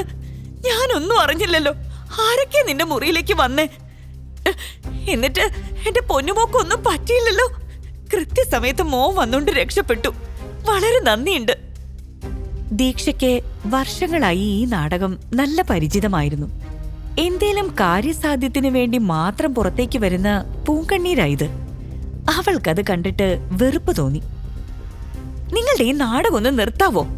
കാലങ്ങളായിട്ട് ഞാൻ കണ്ടുകൊണ്ടിരിക്കുന്നത് ഇത് തന്നെയല്ലേ. നിങ്ങളുടെ ഉള്ളിലിരിപ്പ് എന്താണെന്നൊക്കെ എനിക്ക് നന്നായിട്ട് അറിയാം. ദീക്ഷ പറഞ്ഞു. എന്നെ കളിയാക്കുന്ന ശീലം നിനക്ക് ഇപ്പോഴും നിർത്താനായില്ലല്ലേ? പണ്ട് മുതലേ നീ ഇങ്ങനെ തന്നെയാ. സുധ വിക്രമിനെ നോക്കി മെല്ലെ വിഷയം മാറ്റാനായി പറഞ്ഞു. മോന് കേക്കണോ? ഞാൻ ഇവളുടെ രണ്ടാനമ്മയാണെങ്കിലും ദിയയെയും ഇവളെയും ഞാൻ ഒരുപോലെ കണ്ടിട്ടുള്ളത്. യാതൊരു വിവേചനവും ഇന്നേ വരെ ഞാൻ കാണിച്ചിട്ടില്ല. ഒരുപാട് സ്നേഹം നൽകിയാ ഞാൻ ഇവളെ വളർത്തിയത്. അതിവളുടെ സ്വഭാവത്തിൽ കാണാനുണ്ട്. എല്ലാം എന്റെ മോന്റെ ഭാഗ്യ. വിക്രമിനെ സോപ്പിട്ട് കുപ്പിയിലാക്കാനാണ് ഇവരുടെ ശ്രമമെന്ന് ദീക്ഷയ്ക്ക് മനസ്സിലായി. അവൾ എന്തോ പറയാൻ വന്നെങ്കിലും അമ്മയെ ഓർത്ത് അവൾ മിണ്ടാതിരുന്നു. തന്റെ അമ്മയെ കിട്ടുന്നതുവരെ ഇവരെ സഹിച്ചേ പറ്റൂ. സിനിമയിൽ അഭിനയിക്കുന്നതിനെ കുറിച്ച് നിങ്ങൾ ചിന്തിച്ചിട്ടുണ്ടോ? വിക്രം അവരോട് ചോദിച്ചു. അതെന്താ മരുമോനെ, സിനിമയും ഞാനും. സുധയ്ക്ക് ഒന്നും മനസ്സിലായില്ല. അല്ല, മലയാള സിനിമയിൽ ഇപ്പോ കുറെ സ്വഭാവ നടിമാരുടെ കുറവുണ്ട്. നിങ്ങൾ പോയാ അതൊക്കെ ഒന്ന് ഫില്ലാക്കാമായിരുന്നു. അമ്മാതിരിയല്ലേ അഭിനയം, എന്തൊക്കെയാ ഭാവങ്ങള്. ഇതൊക്കെ വെറുതെ ഇവിടെ എന്റെ മുമ്പിൽ അഭിനയിച്ച് പാഴായി പോവാണല്ലോ എന്നോർത്ത് ചിന്തിച്ചു പറഞ്ഞതാ. വിക്രം പറഞ്ഞതും സുധയുടെ മുഖം ആകെ വിളറി വെളുത്ത പോലെയായി. ഇത് കേട്ടതും ദീക്ഷ ചിരിച്ചുപോയി. അപ്പോൾ അവിടേക്ക് കൃഷ്ണകുമാർ കടന്നു വന്നു. അല്ല, ആരാ ഇത്, മരുമോനോ? നീ എപ്പ വന്നു? കുറച്ചു മുന്നേ 4 പുരുഷന്മാർ നിങ്ങളുടെ സ്വന്തം വീട്ടിൽ വെച്ച് നിങ്ങളുടെ മകളെ ബലാത്സംഗം ചെയ്യാൻ ശ്രമിച്ചു. വിക്രം ദേഷ്യത്തോടെ അയാളെ നോക്കി പറഞ്ഞു. അതെ, ഞാൻ ഇപ്പോഴാ അറിഞ്ഞത്. ദൂരേക്ക് നോക്കി കൃഷ്ണകുമാർ പറഞ്ഞു. എന്നിട്ടും നിന്റെ മകളുടെ മുറിയിലേക്ക് പോകുന്നതിന് പകരം എന്നെ കാണാനാണല്ലോ വന്നത്. നിങ്ങൾക്ക് നാണമല്ലേ? നിങ്ങളൊക്കെ ഒരു അച്ഛനല്ലേ? വിക്രം പറഞ്ഞു. അവൻ തന്റെ പക്ഷം ചേർന്ന് പറയുന്നത് കേട്ട് ദീക്ഷയ്ക്ക് സന്തോഷം തോന്നി. അവൾ അഭിമാനത്തോടെ അവനോട് ചേർന്ന് നിന്നു. ഇത് കേട്ട് പരിഭ്രാന്തനായ കൃഷ്ണകുമാർ പറഞ്ഞു. അല്ല മരുമോനെ, നീ എന്നെ തെറ്റിദ്ധരിച്ചതാ. പറഞ്ഞ വാചകം മുഴുവനാക്കാൻ സമ്മതിക്കാതെ വിക്രം ഇടയിൽ കയറി. എന്റെ ഭാര്യയെ ബഹുമാനിക്കാത്ത ഒരു വീടിന്റെ മരുമകനാകാൻ എനിക്ക് കഴിയില്ല. നിങ്ങളുടെ വീട്ടിൽ വെച്ച് നിങ്ങളുടെ സ്വന്തം മകളോട് ഇത് ചെയ്യാൻ ഈ ഗുണ്ടകള് ധൈര്യപ്പെട്ടത് നിങ്ങളുടെ ബലഹീനതയുടെ തെളിവാ, വിക്രം മടി കൂടാതെ പറഞ്ഞു. ഇതെല്ലാം കേട്ടിട്ട് ദീക്ഷ മനസ്സിൽ തുള്ളിച്ചാടി. വർഷങ്ങളായി താൻ പറയാൻ ആഗ്രഹിച്ച കാര്യങ്ങളാണ് ഇപ്പോൾ തന്റെ ഭർത്താവ് പറഞ്ഞുകൊണ്ടിരിക്കുന്നത്. നിങ്ങൾക്ക് 24 മണിക്കൂറുണ്ട്. ഈ 24 മണിക്കൂറിനുള്ളിൽ ഇതിനെല്ലാം പിന്നിൽ ആരാണെന്നുള്ളത് നിങ്ങൾ കണ്ടെത്തിയില്ലെങ്കിൽ മുകളിലുള്ള മുറിയിൽ കിടക്കുന്ന പുരുഷന്മാരോട് ചെയ്തത് തന്നെ ഞാൻ നിങ്ങളോടും ചെയ്യും, വിക്രം ഭീഷണിപ്പെടുത്തിക്കൊണ്ട് പറഞ്ഞു. മോനെ, നീ എന്തൊക്കെയായി പറയുന്നത്? ദയവ് ചെയ്ത് ഞങ്ങളോട് ഈ ഒരു ക്രൂരത ചെയ്യരുത്, സുധ യാചനയോടെ പറഞ്ഞു. ഇത് ക്രൂരതയല്ല, ഇതെന്റെ ഭാര്യയ്ക്കുള്ള നീതിയാ, വിക്രം പതിഞ്ഞ സ്വരത്തിൽ പറഞ്ഞു. ദീക്ഷയുടെ കണ്ണുകൾ നിറഞ്ഞു. തന്റെ കുടുംബത്തിന്റെ അഭിമാനത്തിന് വേണ്ടിയാണ് താൻ ഇതെല്ലാം ചെയ്യുന്നതെന്ന് വിക്രം അവളോട് വ്യക്തമായി പറഞ്ഞിരുന്നുവെങ്കിലും അവൾ അവനോട് വളരെയധികം കടപ്പെട്ടിരുന്നു. തനിക്കു വേണ്ടി ആരും ഇന്നേ വരെ ഇങ്ങനെ സംസാരിച്ചിട്ടില്ല. അവൾ നന്ദിയോടെ വിക്രമിനെ നോക്കി. അപ്പോഴേക്കും വിക്രം ഏൽപ്പിച്ച പണികൾ തീർത്ത് മധുവും വന്നിരുന്നു. വാ, എന്നാ നമുക്ക് പോവാം. വിക്രമിന്റെ ശബ്ദം കേട്ടതും ദീക്ഷ പെട്ടെന്ന് ചിന്തയിൽ നിന്നും ഉണർന്നു. അവർ 3 പേരും കൂടി അവിടെ നിന്നിറങ്ങി കാറിൽ കയറിപ്പോയി. ഇതേ സമയം കൃഷ്ണകുമാറും സുധയും പേടിയോടെ പരസ്പരം നോക്കി. വിക്രം അവർ വിചാരിച്ച പോലെയല്ല എന്ന് അവർക്ക് മനസ്സിലായി. എന്നാലും ആരായിരിക്കും ആ മുറിയിലേക്ക് വന്നോര്? ആരയച്ചതായിരിക്കും? സുധ പരിഭ്രമത്തോടെ ചോദിച്ചു. കൃഷ്ണകുമാർ അറിയില്ല എന്ന ഭാവത്തിൽ തലയാട്ടി. അവർ അകത്തേക്ക് പോയി. ഇതെല്ലാം കണ്ടുകൊണ്ട് ദിയ മുകളിൽ നിൽക്കുന്നുണ്ടായിരുന്നു. അവൾക്കാകെ ദേഷ്യവും നിരാശയും തോന്നി. ഒരിക്കൽ കൂടി തന്റെ ശ്രമം പരാജയപ്പെട്ടിരിക്കുന്നു. അവൾ പല്ലെറിഞ്ഞുകൊണ്ട് അകത്തേക്ക് പോയി. അതേസമയം കാറിൽ വിക്രമിനോടൊപ്പം പോവുകയായിരുന്ന ദീക്ഷ അവനെ അത്ഭുതത്തോടെ നോക്കുകയായിരുന്നു. ഇയാളെ ഇനിയും ഒരുപാട് മനസ്സിലാക്കാനുണ്ട്. വരുന്നില്ല എന്ന് പറഞ്ഞിട്ടും എങ്ങനെ അദ്ദേഹം കൃത്യസമയത്ത് അവിടെ എത്തി? എന്തായാലും അതുകൊണ്ട് ആ വലിയൊരു ആപത്തിന്ന് ഞാൻ ഇന്ന് രക്ഷപ്പെട്ടത്. ദീക്ഷ അങ്ങനെ പലതും ചിന്തിച്ചുകൊണ്ടിരിക്കെ വിക്രം പെട്ടെന്ന് മധുവിനോട് പറഞ്ഞു. വണ്ടിയൊന്ന് നിർത്ത്. മധു കാർ ഒന്ന് ഒതുക്കി. നിങ്ങളൊന്ന് പുറത്തേക്ക് നിന്നേ, ഞങ്ങൾക്കൊന്ന് തനിച്ച് സംസാരിക്കണം. മധു വണ്ടിയിൽ നിന്നിറങ്ങി മാറി നിന്നു. മധു പോയതും വിക്രം മുഖത്തു നിന്നും മാസ്ക് അഴിച്ചു മാറ്റി. അപ്പോൾ വീണ്ടും വിക്രമിന്റെ സുന്ദരമായ മുഖം ദീക്ഷ കണ്ടു. മധു അത് കാണാതിരിക്കാനാണ് അയാളോട് പുറത്തിറങ്ങി നിൽക്കാൻ അവൻ ആവശ്യപ്പെട്ടതെന്ന് ദീക്ഷയ്ക്ക് മനസ്സിലായി. വിക്രം തന്റെ യഥാർത്ഥ മുഖം തന്റെ മുമ്പിൽ മാത്രമാണ് കാണിക്കുന്നത്. അതെന്തിനാണെന്ന് മാത്രം അവൾക്ക് മനസ്സിലായില്ല. ഇതിപ്പോ എന്തിനാണാവോ കാറ് നിർത്തിയത്? ദീക്ഷ എന്താണെന്ന ഭാവത്തിൽ വിക്രമിനെ നോക്കി. അവൻ ബാഗ് തുറന്ന് കുറച്ച് പേപ്പേഴ്സ് പുറത്തെടുത്തു. ഇതിലൊന്ന് സൈൻ ചെയ്യ. അയാൾ അവൾക്ക് നേരെ നീട്ടിയ ഡോക്യുമെന്റ്സിലേക്ക് നോക്കി ദീക്ഷ ചോദിച്ചു, ഇതെന്താ? 100 ദിവസത്തേക്കുള്ള നമ്മുടെ വിവാഹ കരാർ. വിവാഹ കരാറോ? ഞെട്ടലോടെ അവൾ വിക്രമിനെ നോക്കി. അതെ, വിവാഹ കരാർ. അത്ഭുതപ്പെടണ്ട, നമ്മള് പ്രണയിച്ച് വിവാഹം കഴിച്ചവരൊന്നും അല്ലല്ലോ. അതുകൊണ്ട് ഒപ്പിടുന്നതില് ഒരു പ്രശ്നം ഉണ്ടാവരുത്. പിന്നെ ഈ കരാറ് പൂർത്തിയാകുന്നതോടെ മരണം വരെ ആഡംബരത്തിലും സുഖത്തിലും ജീവിക്കാനുള്ള അത്ര സമ്പത്ത് ഞാൻ നിനക്ക് തരും. അതുവരെ നീ ഞങ്ങളുടെ കുടുംബത്തിലെ എല്ലാം തികഞ്ഞൊരു മരുമകളായിരിക്കും. എന്റെ അമ്മയെ വിഷമിപ്പിക്കുന്നത് എനിക്കിഷ്ടമല്ല. അതുകൊണ്ട് പേടി വേണ്ട. ഗൗരവത്തോടുകൂടി വിക്രം പറഞ്ഞു. ദീക്ഷയ്ക്ക് വിക്രമിനെ മനസ്സിലാവാത്തതുപോലെ നോക്കി നിന്നു. കുറച്ചു മുമ്പ് എന്നെ ആക്രമിച്ച ഗുണ്ടകളെ നിഷ്കരുണം തകർത്തത് എനിക്ക് വേണ്ടി എന്റെ പേരൻസിനോട് സംസാരിച്ച ആ വിക്രം തന്നെയാണോ ഈ പറയുന്നത്? നിങ്ങൾ എന്തിനാ ഇങ്ങനെ ചെയ്യുന്നേ? ദീക്ഷയുടെ ആ ചോദ്യത്തിന് മറുപടി നൽകാൻ താല്പര്യമില്ലാത്തതുപോലെ അയാൾ തുടർന്നു. മര്യാദയ്ക്ക് ഒപ്പിട്, ഇല്ലെങ്കിൽ തിരിച്ച് നിനക്ക് നിന്റെ അച്ഛൻ്റെ അടുത്തേക്ക് തന്നെ പോവാം. അഭിമാനത്തോടെ ജീവിക്കാൻ സാധിക്കാത്ത, സുരക്ഷിതമല്ലാത്ത അവിടേക്ക് തിരിച്ചു പോവാൻ നിനക്ക് താല്പര്യമുണ്ടോ? ഇതും പറഞ്ഞ് ഒരു പേനയെടുത്ത് വിക്രം ദീക്ഷയ്ക്ക് നേരെ നീട്ടി. വിക്രമിന്റെ പെരുമാറ്റം ദീക്ഷയെയും അലോസരപ്പെടുത്തുന്നുണ്ടായിരുന്നു. ഇയാൾക്ക് വേണ്ടെങ്കിൽ പിന്നെ എനിക്കെന്തിനാ? അവൾ ഈർഷ്യയോടെ ഡോക്യുമെന്റ് വാങ്ങി പറഞ്ഞു. നിങ്ങളെന്നെ പേടിപ്പിക്കാൻ നോക്കണ്ട, ഞാൻ ഇതിൽ ഒപ്പിട്ട് തരാം. അത് നിങ്ങളെ പേടിച്ചിട്ടാണെന്ന് വിചാരിക്കണ്ട. ശരിയാ, എന്റെ ഗതികേടുകൊണ്ടാ ഈ വിവാഹത്തിന് എനിക്ക് ഒരു താല്പര്യം ഇല്ലാഞ്ഞിട്ടും എതിർക്കാതെ ഞാൻ നിങ്ങൾക്ക് കഴുത്ത് നീട്ടി തന്നത്. എനിക്ക് വേറെ വഴിയില്ലായിരുന്നു. എനിക്ക് നിങ്ങളുടെ പണമൊന്നും വേണ്ട, വിഷമിക്കണ്ട. 100 ദിവസമല്ലേ, ഞാൻ നിങ്ങളുടെ അമ്മയുടെ മുമ്പില് നല്ലൊരു മരുമകളായിട്ട് നിൽക്കാം, പോരെ? അത് പറഞ്ഞ് അവൾ അതിലൊപ്പിട്ടു. തന്റെ ഭീഷണിയെ വകവെക്കാതെ പെട്ടെന്ന് തന്നെ ദീക്ഷ കരാറിൽ ഒപ്പുവെച്ചത് കണ്ടപ്പോൾ വിക്രമിന് അത്ഭുതമായി. ദീക്ഷ തുടർന്നു.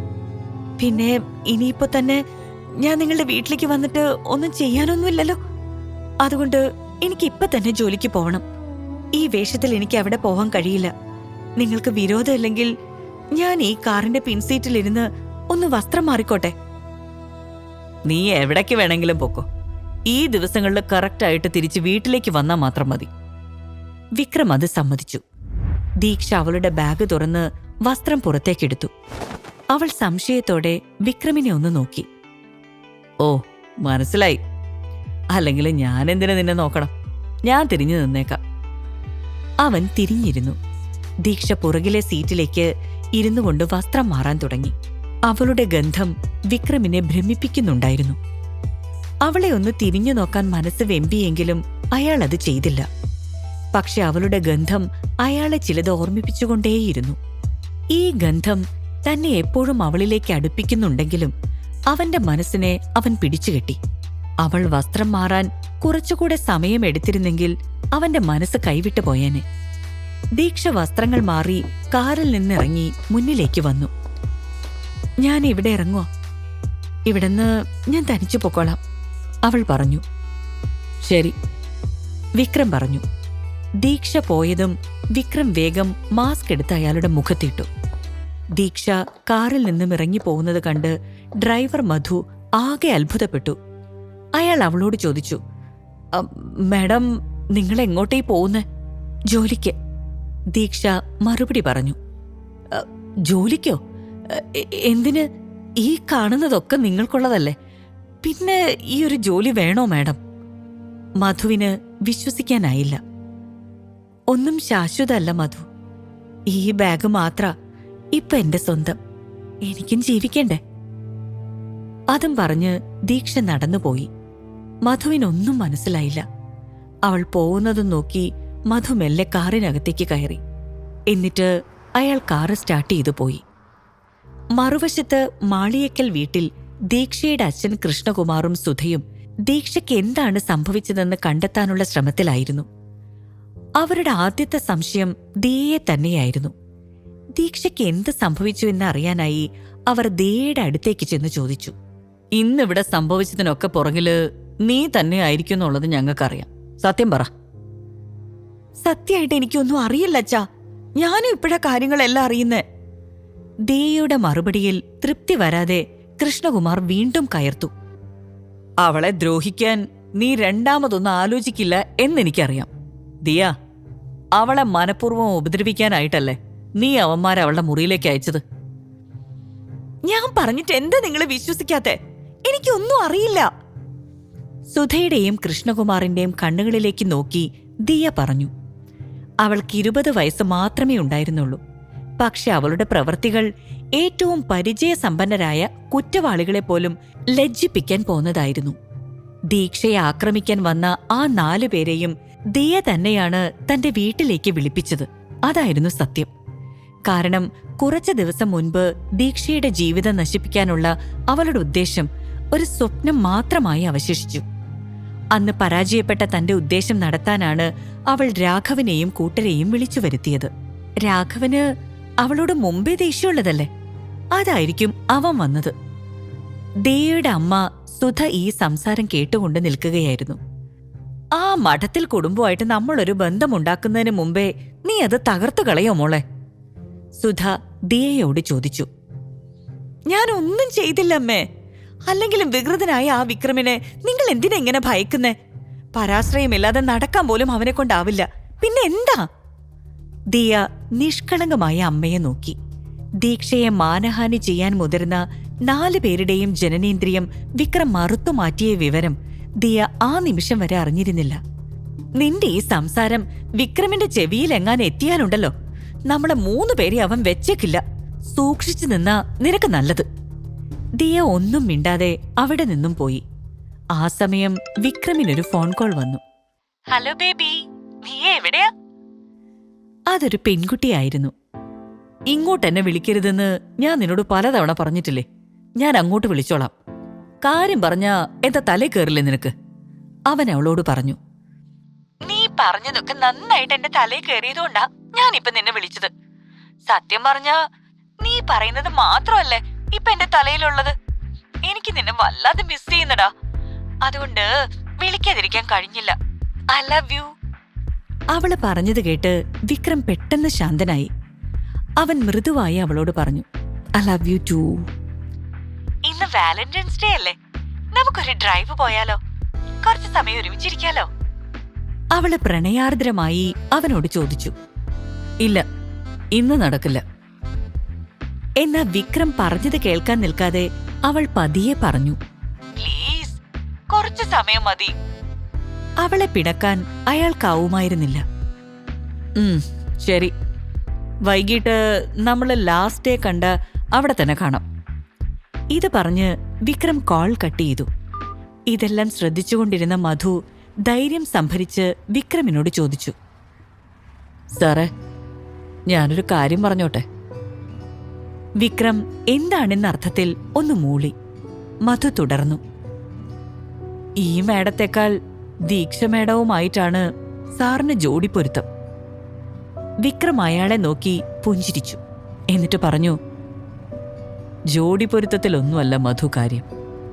ഇവൾ എനിക്കെന്റെ ജീവിതം തിരിച്ചു തന്നവളാ. ആ കടപ്പാട് എനിക്കെത്ര പെട്ടെന്ന് മറക്കാൻ പറ്റില്ല. അതുകൊണ്ട് അവളുമായിട്ടുള്ള ജോഡി പൊരുത്തമൊക്കെ മതി എനിക്ക്.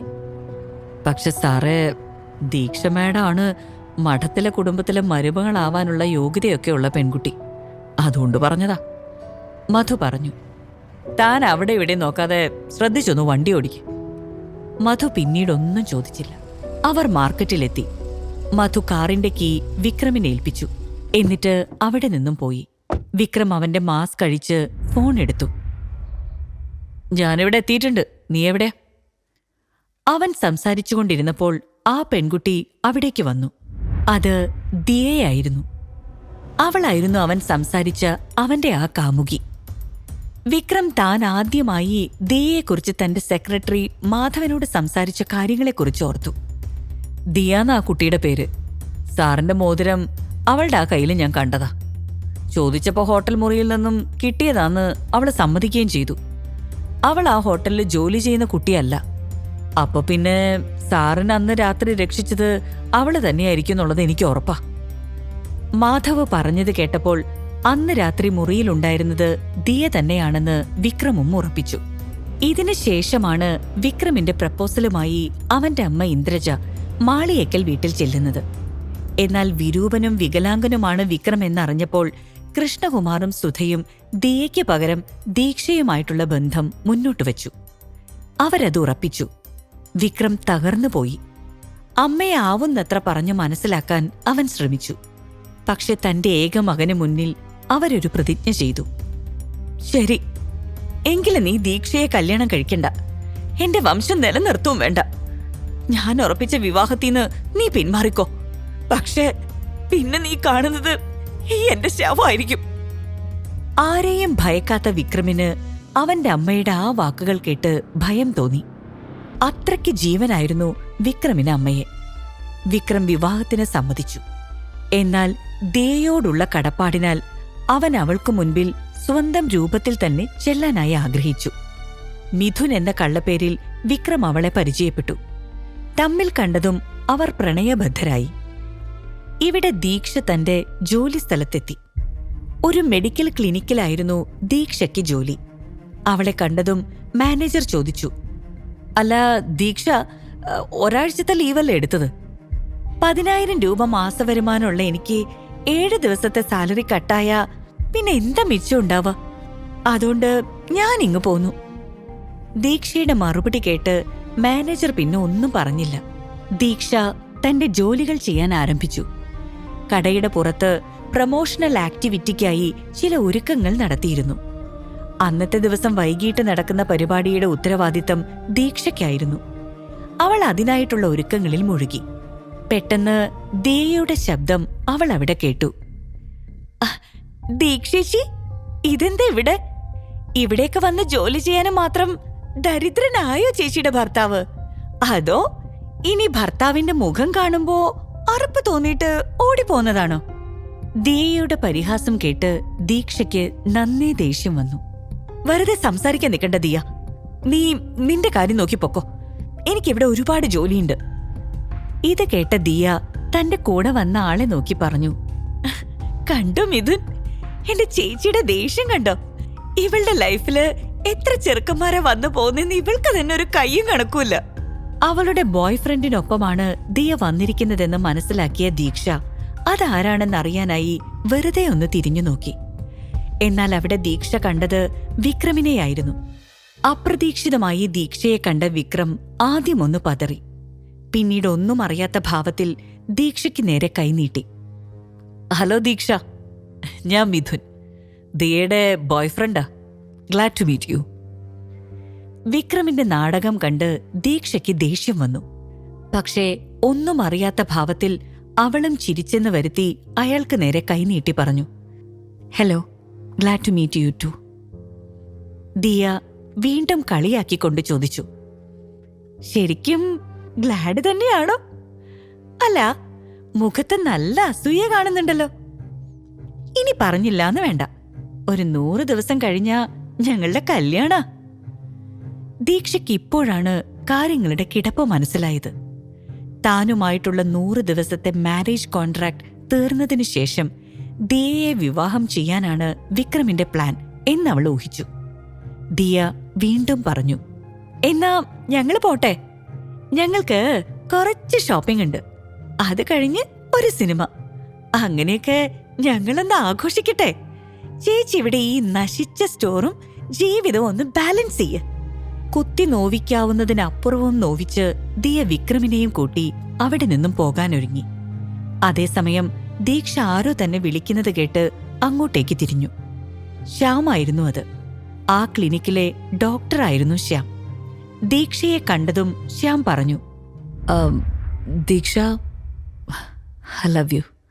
ശ്യാമിന് ദീക്ഷയോട് കുറേ നാളായിട്ടുള്ള പ്രണയമാണ്. അവൾ വിവാഹിതയായ കാര്യം അയാൾക്കറിയില്ലായിരുന്നു. ഈ ഒരു ദിവസത്തിനായി കാത്തിരിക്കുകയായിരുന്നു ശ്യാം. തന്റെ മനസ്സിലെ ഇഷ്ടം അയാൾ ദീക്ഷയോട് തുറന്നു പറഞ്ഞു. ദീക്ഷ അയാളെ പകച്ചു നോക്കി. ശ്യാമിന്റെ പ്രപ്പോസൽ കേട്ട് വിക്രം ദേഷ്യത്തിൽ തിരിഞ്ഞു നോക്കി. അത് കണ്ട് ദിയ അയാളോട് പറഞ്ഞു, ഹേയ്, ഇതൊന്നും കാര്യാക്കണ്ട. എന്റെ ചേച്ചി ഇങ്ങനെയാ. ഞാൻ പറഞ്ഞില്ലേ, ഡ്രസ്സ് മാറുന്ന ലാഘവത്തിലാണ് ആണുങ്ങളെ മാറ്റുക. മിഥുൻ വാ. പിന്നെയും എന്തൊക്കെയോ പറയാൻ തുനിഞ്ഞ ദിയയെ വിക്രം രൂക്ഷമായി നോക്കി. താൻ പറയുന്നത് അയാൾക്കിഷ്ടമാകുന്നില്ല എന്ന് മനസ്സിലാക്കിയ ദിയ പിന്നീടൊന്നും പറയാൻ നിന്നില്ല. മറുവശത്ത് ശ്യാമിനെ പറഞ്ഞു മനസ്സിലാക്കാൻ പാടുപെടുകയായിരുന്നു ദീക്ഷ. പ്ലീസ് ശ്യാം, എന്തിനീ ഡ്രാമ? ഡ്രാമയല്ല Deeksha. I really love you. അത് നിനക്കും അറിയാവുന്നതല്ലേ? ശ്യാം പറഞ്ഞു. നിന്നെ ഞാൻ ഒരിക്കലും ആ കണ്ണിലൂടെ കണ്ടിട്ടില്ല. അത് നിനക്കും അറിയാവുന്ന കാര്യമല്ലേ? ദീക്ഷയുടെ മറുപടി കേട്ട് ശ്യാമിന്റെ മുഖം വാടി. പക്ഷേ അതേ മറുപടിയിൽ ആശ്വാസം തോന്നിയ ഒരാൾ കൂടി അപ്പുറത്തുണ്ടായിരുന്നു, വിക്രം. അയാൾ സാവധാനം തന്റെ കാറിലേക്ക് കയറി. അതേസമയം ജോലി കഴിഞ്ഞ് ഇറങ്ങാറായ ദീക്ഷയെ ഡ്രോപ്പ് ചെയ്യാമെന്ന് ശ്യാം പറഞ്ഞു. ആദ്യം നിരസിച്ചെങ്കിലും പിന്നീട് അവൾ അത് സമ്മതിച്ചു. ദീക്ഷ ശ്യാമിന്റെ കാറിൽ കയറി. ഇത് തന്റെ കാറിലിരുന്ന് കണ്ട വിക്രമിന് ദേഷ്യം സഹിക്കാനായില്ല. ദിയയോട് കാരണം പോലും പറയാതെ അവിടെ നിന്നും ഇറങ്ങാൻ പറഞ്ഞ് ധൃതിയിൽ അയാൾ കാറുമായി മുന്നോട്ടു പോയി. ഇത്തരത്തിൽ പെട്ടെന്നുള്ള പോക്ക് പതിവായതിനാൽ ദിയ അതിനെ വേറെ രീതിയിൽ ഒന്നും തന്നെ എടുത്തില്ല. വിക്രം ശ്യാമിന്റെ കാറിന് പിന്നാലെ പാഞ്ഞു. അടുത്തെത്തിയപ്പോൾ ആ കാറിനെ ഓവർടേക്ക് ചെയ്ത് നിർത്തി. ശ്യാം പരിഭ്രമിച്ച് കാറ് ചവിട്ടി നിർത്താൻ ശ്രമിച്ചു. പെട്ടെന്നായതിനാൽ ബ്രേക്ക് കിട്ടാതെ അത് വിക്രമിന്റെ കാറിൽ ചെന്നിടിച്ചു. ശ്യാം ആകെ പേടിച്ചു. അയ്യോ, ഈ എക്സ്പെൻസീവായ കാറിന് വല്ല പോറലുമേറ്റ ഞാൻ എവിടെ നിർത്ത് നഷ്ടപരിഹാരം കൊടുക്കൂ? ഇതാരുടെ കാറാണാവോ? അത് കേട്ട ദീക്ഷ നിർവികാരയായി പറഞ്ഞു, അത് ദിയയുടെ ബോയ്ഫ്രണ്ടിന്റെയാ. അയാളെന്തിനാ നമ്മളെ ഓവർടേക്ക് ചെയ്യുന്നത്? ശ്യാം സംശയത്തോടുകൂടി കാറിന് നേരെ ദേഷ്യത്തിൽ നടന്നു വന്ന വിക്രമിനെ നോക്കി. വിക്രം കാറിന് നേരെ കുതിച്ചു വന്നു. ദീക്ഷ ഇരുന്ന ഭാഗത്തെ ഡോറ് തുറന്ന് ഉച്ചത്തിൽ പറഞ്ഞു, ഇറങ്ങിപ്പോയി എന്റെ കാറിൽ കയറാൻ നോക്ക്. എന്താ സംഭവിക്കുന്നതെന്ന് മനസ്സിലാവാതെ ശ്യാം ദീക്ഷയെ നോക്കി. സാഹചര്യം കൂടുതൽ വഷളാക്കണ്ട എന്ന് കരുതി മറുത്തൊന്നും പറയാതെ ദീക്ഷ പതുക്കെ വിക്രമിന്റെ കാറിൽ ചെന്നിരുന്നു. കാറിൽ തിരിച്ചു വന്ന് കയറിയ ഉടനെ അയാൾ ദീക്ഷയോട് കയർത്തു. എന്താ ഇതൊക്കെ? വിവാഹം കഴിഞ്ഞ് പിറ്റേ ദിവസം തന്നെ ഒരു അന്യപുരുഷനൊപ്പം കറങ്ങി നടക്കാൻ നാണാവുന്നില്ലേ നിനക്ക്? ഞാനെന്തിനു നാണിക്കണം? വിവാഹം കഴിഞ്ഞ അടുത്ത ദിവസം നിങ്ങൾക്കൊരു അന്യ സ്ത്രീയുടെ കൂടെ ചുറ്റിക്കറങ്ങാന്നുണ്ടെങ്കില് പിന്നെ എനിക്കെന്തുകൊണ്ടായിക്കൂടാ? ദീക്ഷ നിർവികാരയായി പറഞ്ഞു. നമ്മുടെ വിവാഹ ഉടമ്പടി പ്രകാരം ഞാനല്ലാതെ വേറെ ഒരാളുമായിട്ടും നിനക്കൊരു ബന്ധവും പാടില്ല, മനസ്സിലായോ? വിക്രം വീണ്ടും ദേഷ്യപ്പെട്ടു. സൈൻ ചെയ്യുന്നതിന് മുന്നേ ആ കരാർ ഒന്ന് വായിച്ചു നോക്കിയില്ലല്ലോ എന്നോർത്ത് അവൾക്ക് അവളോട് തന്നെ ദേഷ്യം തോന്നി. ഇനി വേറൊന്നും ചെയ്യാനില്ലെന്ന് മനസ്സിലാക്കി ദീക്ഷ ഒന്നും മിണ്ടാതെയിരുന്നു. വിക്രം ദീക്ഷയുമായി തന്റെ വീട്ടിലേക്ക് പോയി. വീടെത്തിക്കഴിഞ്ഞിട്ടും തിരിച്ച് വീൽചെയറിലേക്കും മുഖത്തിടുന്ന വൈരൂപ്യം നിറഞ്ഞ മാസ്കിലേക്കും കേറാതെ നിൽക്കുന്ന വിക്രമിനെ ദീക്ഷ പകപ്പോടെ തന്നെ നോക്കി. തിരിച്ചുള്ള അയാളുടെ അതിരൂക്ഷമായ നോട്ടത്തിൽ അതിനുള്ള ഉത്തരവും അവൾ കണ്ടെത്തി. ഇനി അയാൾ അവളിൽ നിന്നും എന്ത് മറയ്ക്കാൻ? മഠത്തിൽ വീട്ടിലെത്തിയ ദീക്ഷ മുറിയിലേക്ക് ചെന്നു. എന്നാൽ മധു മുറിക്കകത്ത് കയറാനാവാത്ത വിധം മുന്നിൽ വന്ന് നിന്നുകൊണ്ട് അവളെ തടഞ്ഞിട്ട് പറഞ്ഞു, ഈ മുറിക്കകത്തേക്ക് മാഡം കയറരുതെന്ന് സാറ് പറഞ്ഞിട്ടുണ്ട്. മധുവിന്റെ മട്ടും ഭാവവും കണ്ട് ദീക്ഷയ്ക്ക് ചിരി വന്നു. അവൾ പരിഹാസത്തോടെ ചോദിച്ചു, ശരി, കയറുന്നില്ല. ഇതുപോലുള്ളൊരു മുരടന്റെ കൂടെ റൂം ഷെയർ ചെയ്യാൻ എനിക്ക് ഒട്ടും താല്പര്യമില്ല. എനിക്കുള്ള റൂം നിങ്ങളൊന്ന് കാണിച്ചു തരാമോ? മധു ദീക്ഷയെ ഭംഗിയായി അലങ്കരിച്ച മറ്റൊരു വിശാലമായ മുറിയിലേക്ക് കൂട്ടിക്കൊണ്ടുപോയി. അവിടെ അവളുടെ എല്ലാ സാധനങ്ങളും ഉണ്ടായിരുന്നു. നല്ല ക്ഷീണമുണ്ടായിരുന്നതുകൊണ്ട് അവൾ ഒന്ന് കുളിച്ച് ഫ്രഷായി. ബാത്റൂമിൽ നിന്നും തിരിച്ചിറങ്ങിയപ്പോൾ മുന്നിലായി വിക്രം നിൽക്കുന്നു. ഒരിക്കൽ കൂടി അവർ പരസ്പരം അടുത്തു വന്നു.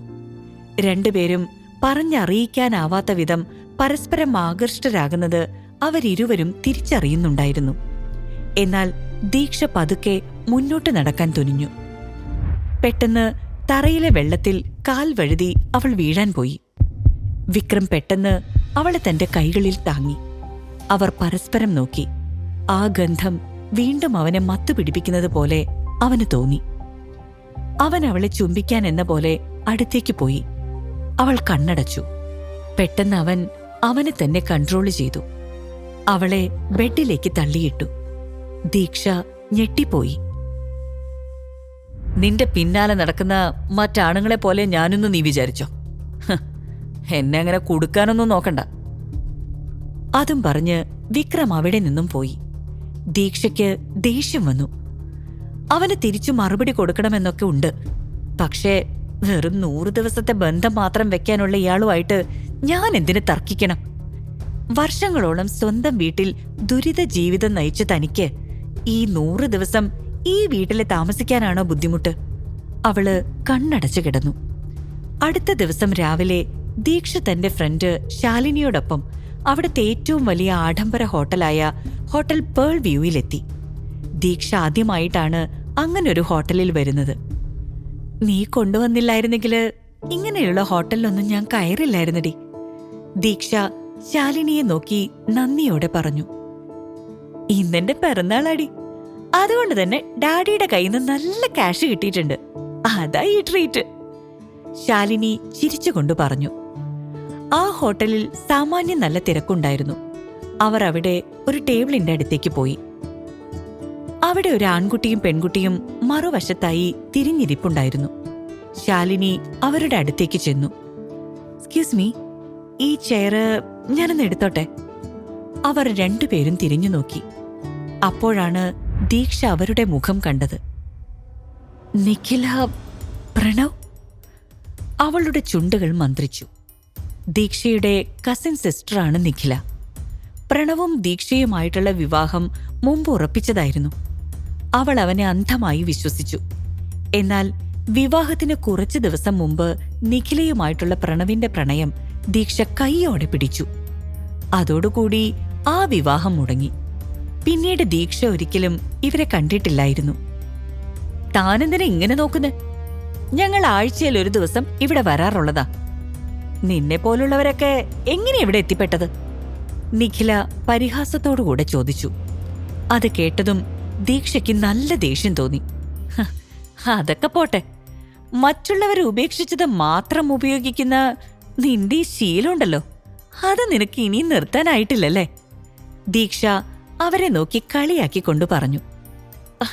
എടീ, നിന്നെ ഞാൻ... നിഖില കൈ ഓങ്ങിക്കൊണ്ട് എഴുന്നേറ്റു. അവർ തമ്മിൽ അവിടെ ഒരു വാക്ക് തർക്കമുണ്ടായി. അത് കേട്ട് ഹോട്ടലിലെ മാനേജർ സുന്ദർ അങ്ങോട്ടേക്ക് വന്നു. മാഡം, എന്തേലും പ്രോബ്ലം? ഇത് ഞങ്ങള് റിസർവ് ചെയ്ത ടേബിളാ. ഇവരിവിടെ വന്ന് വെറുതെ ആവശ്യമില്ലാതെ പ്രശ്നങ്ങൾ ഉണ്ടാക്കുക, നിഖില പറഞ്ഞു. മാഡം, ഇവര് ഞങ്ങളുടെ റെഗുലർ കസ്റ്റമേഴ്സാണ്. അവര് ഇവിടെ റിസർവ് ചെയ്ത് വെച്ചിട്ടുള്ള സീറ്റാ ഇത്. നിങ്ങൾക്ക് വേറെ എവിടെയെങ്കിലും ഇരിക്കാലോ, പ്ലീസ് മാഡം. സുന്ദർ ദീക്ഷയോടും ശാലിനിയോടുമായി പറഞ്ഞു. അതെന്താ, ഞങ്ങൾക്ക് ഇവരുടെ അടുത്തിരിക്കാൻ പാടില്ലേ? ഇവരാണ് ആവശ്യമില്ലാത്ത പ്രശ്നങ്ങൾ ഉണ്ടാക്കുന്നത്, ശാലിനി പറഞ്ഞു. റെഗുലർ കസ്റ്റമേഴ്സായ നിഖിലയെയും പ്രണവിനെയും പിണക്കേണ്ടെന്ന് സുന്ദർ വിചാരിച്ചു. സെക്യൂരിറ്റി! സുന്ദർ ഉറക്കെ വിളിച്ചു. സെക്യൂരിറ്റി ദീക്ഷയുടെ അടുത്തേക്ക് ഓടിയെത്തിയതും അവിടെ ഒരു ശബ്ദം കേട്ടു.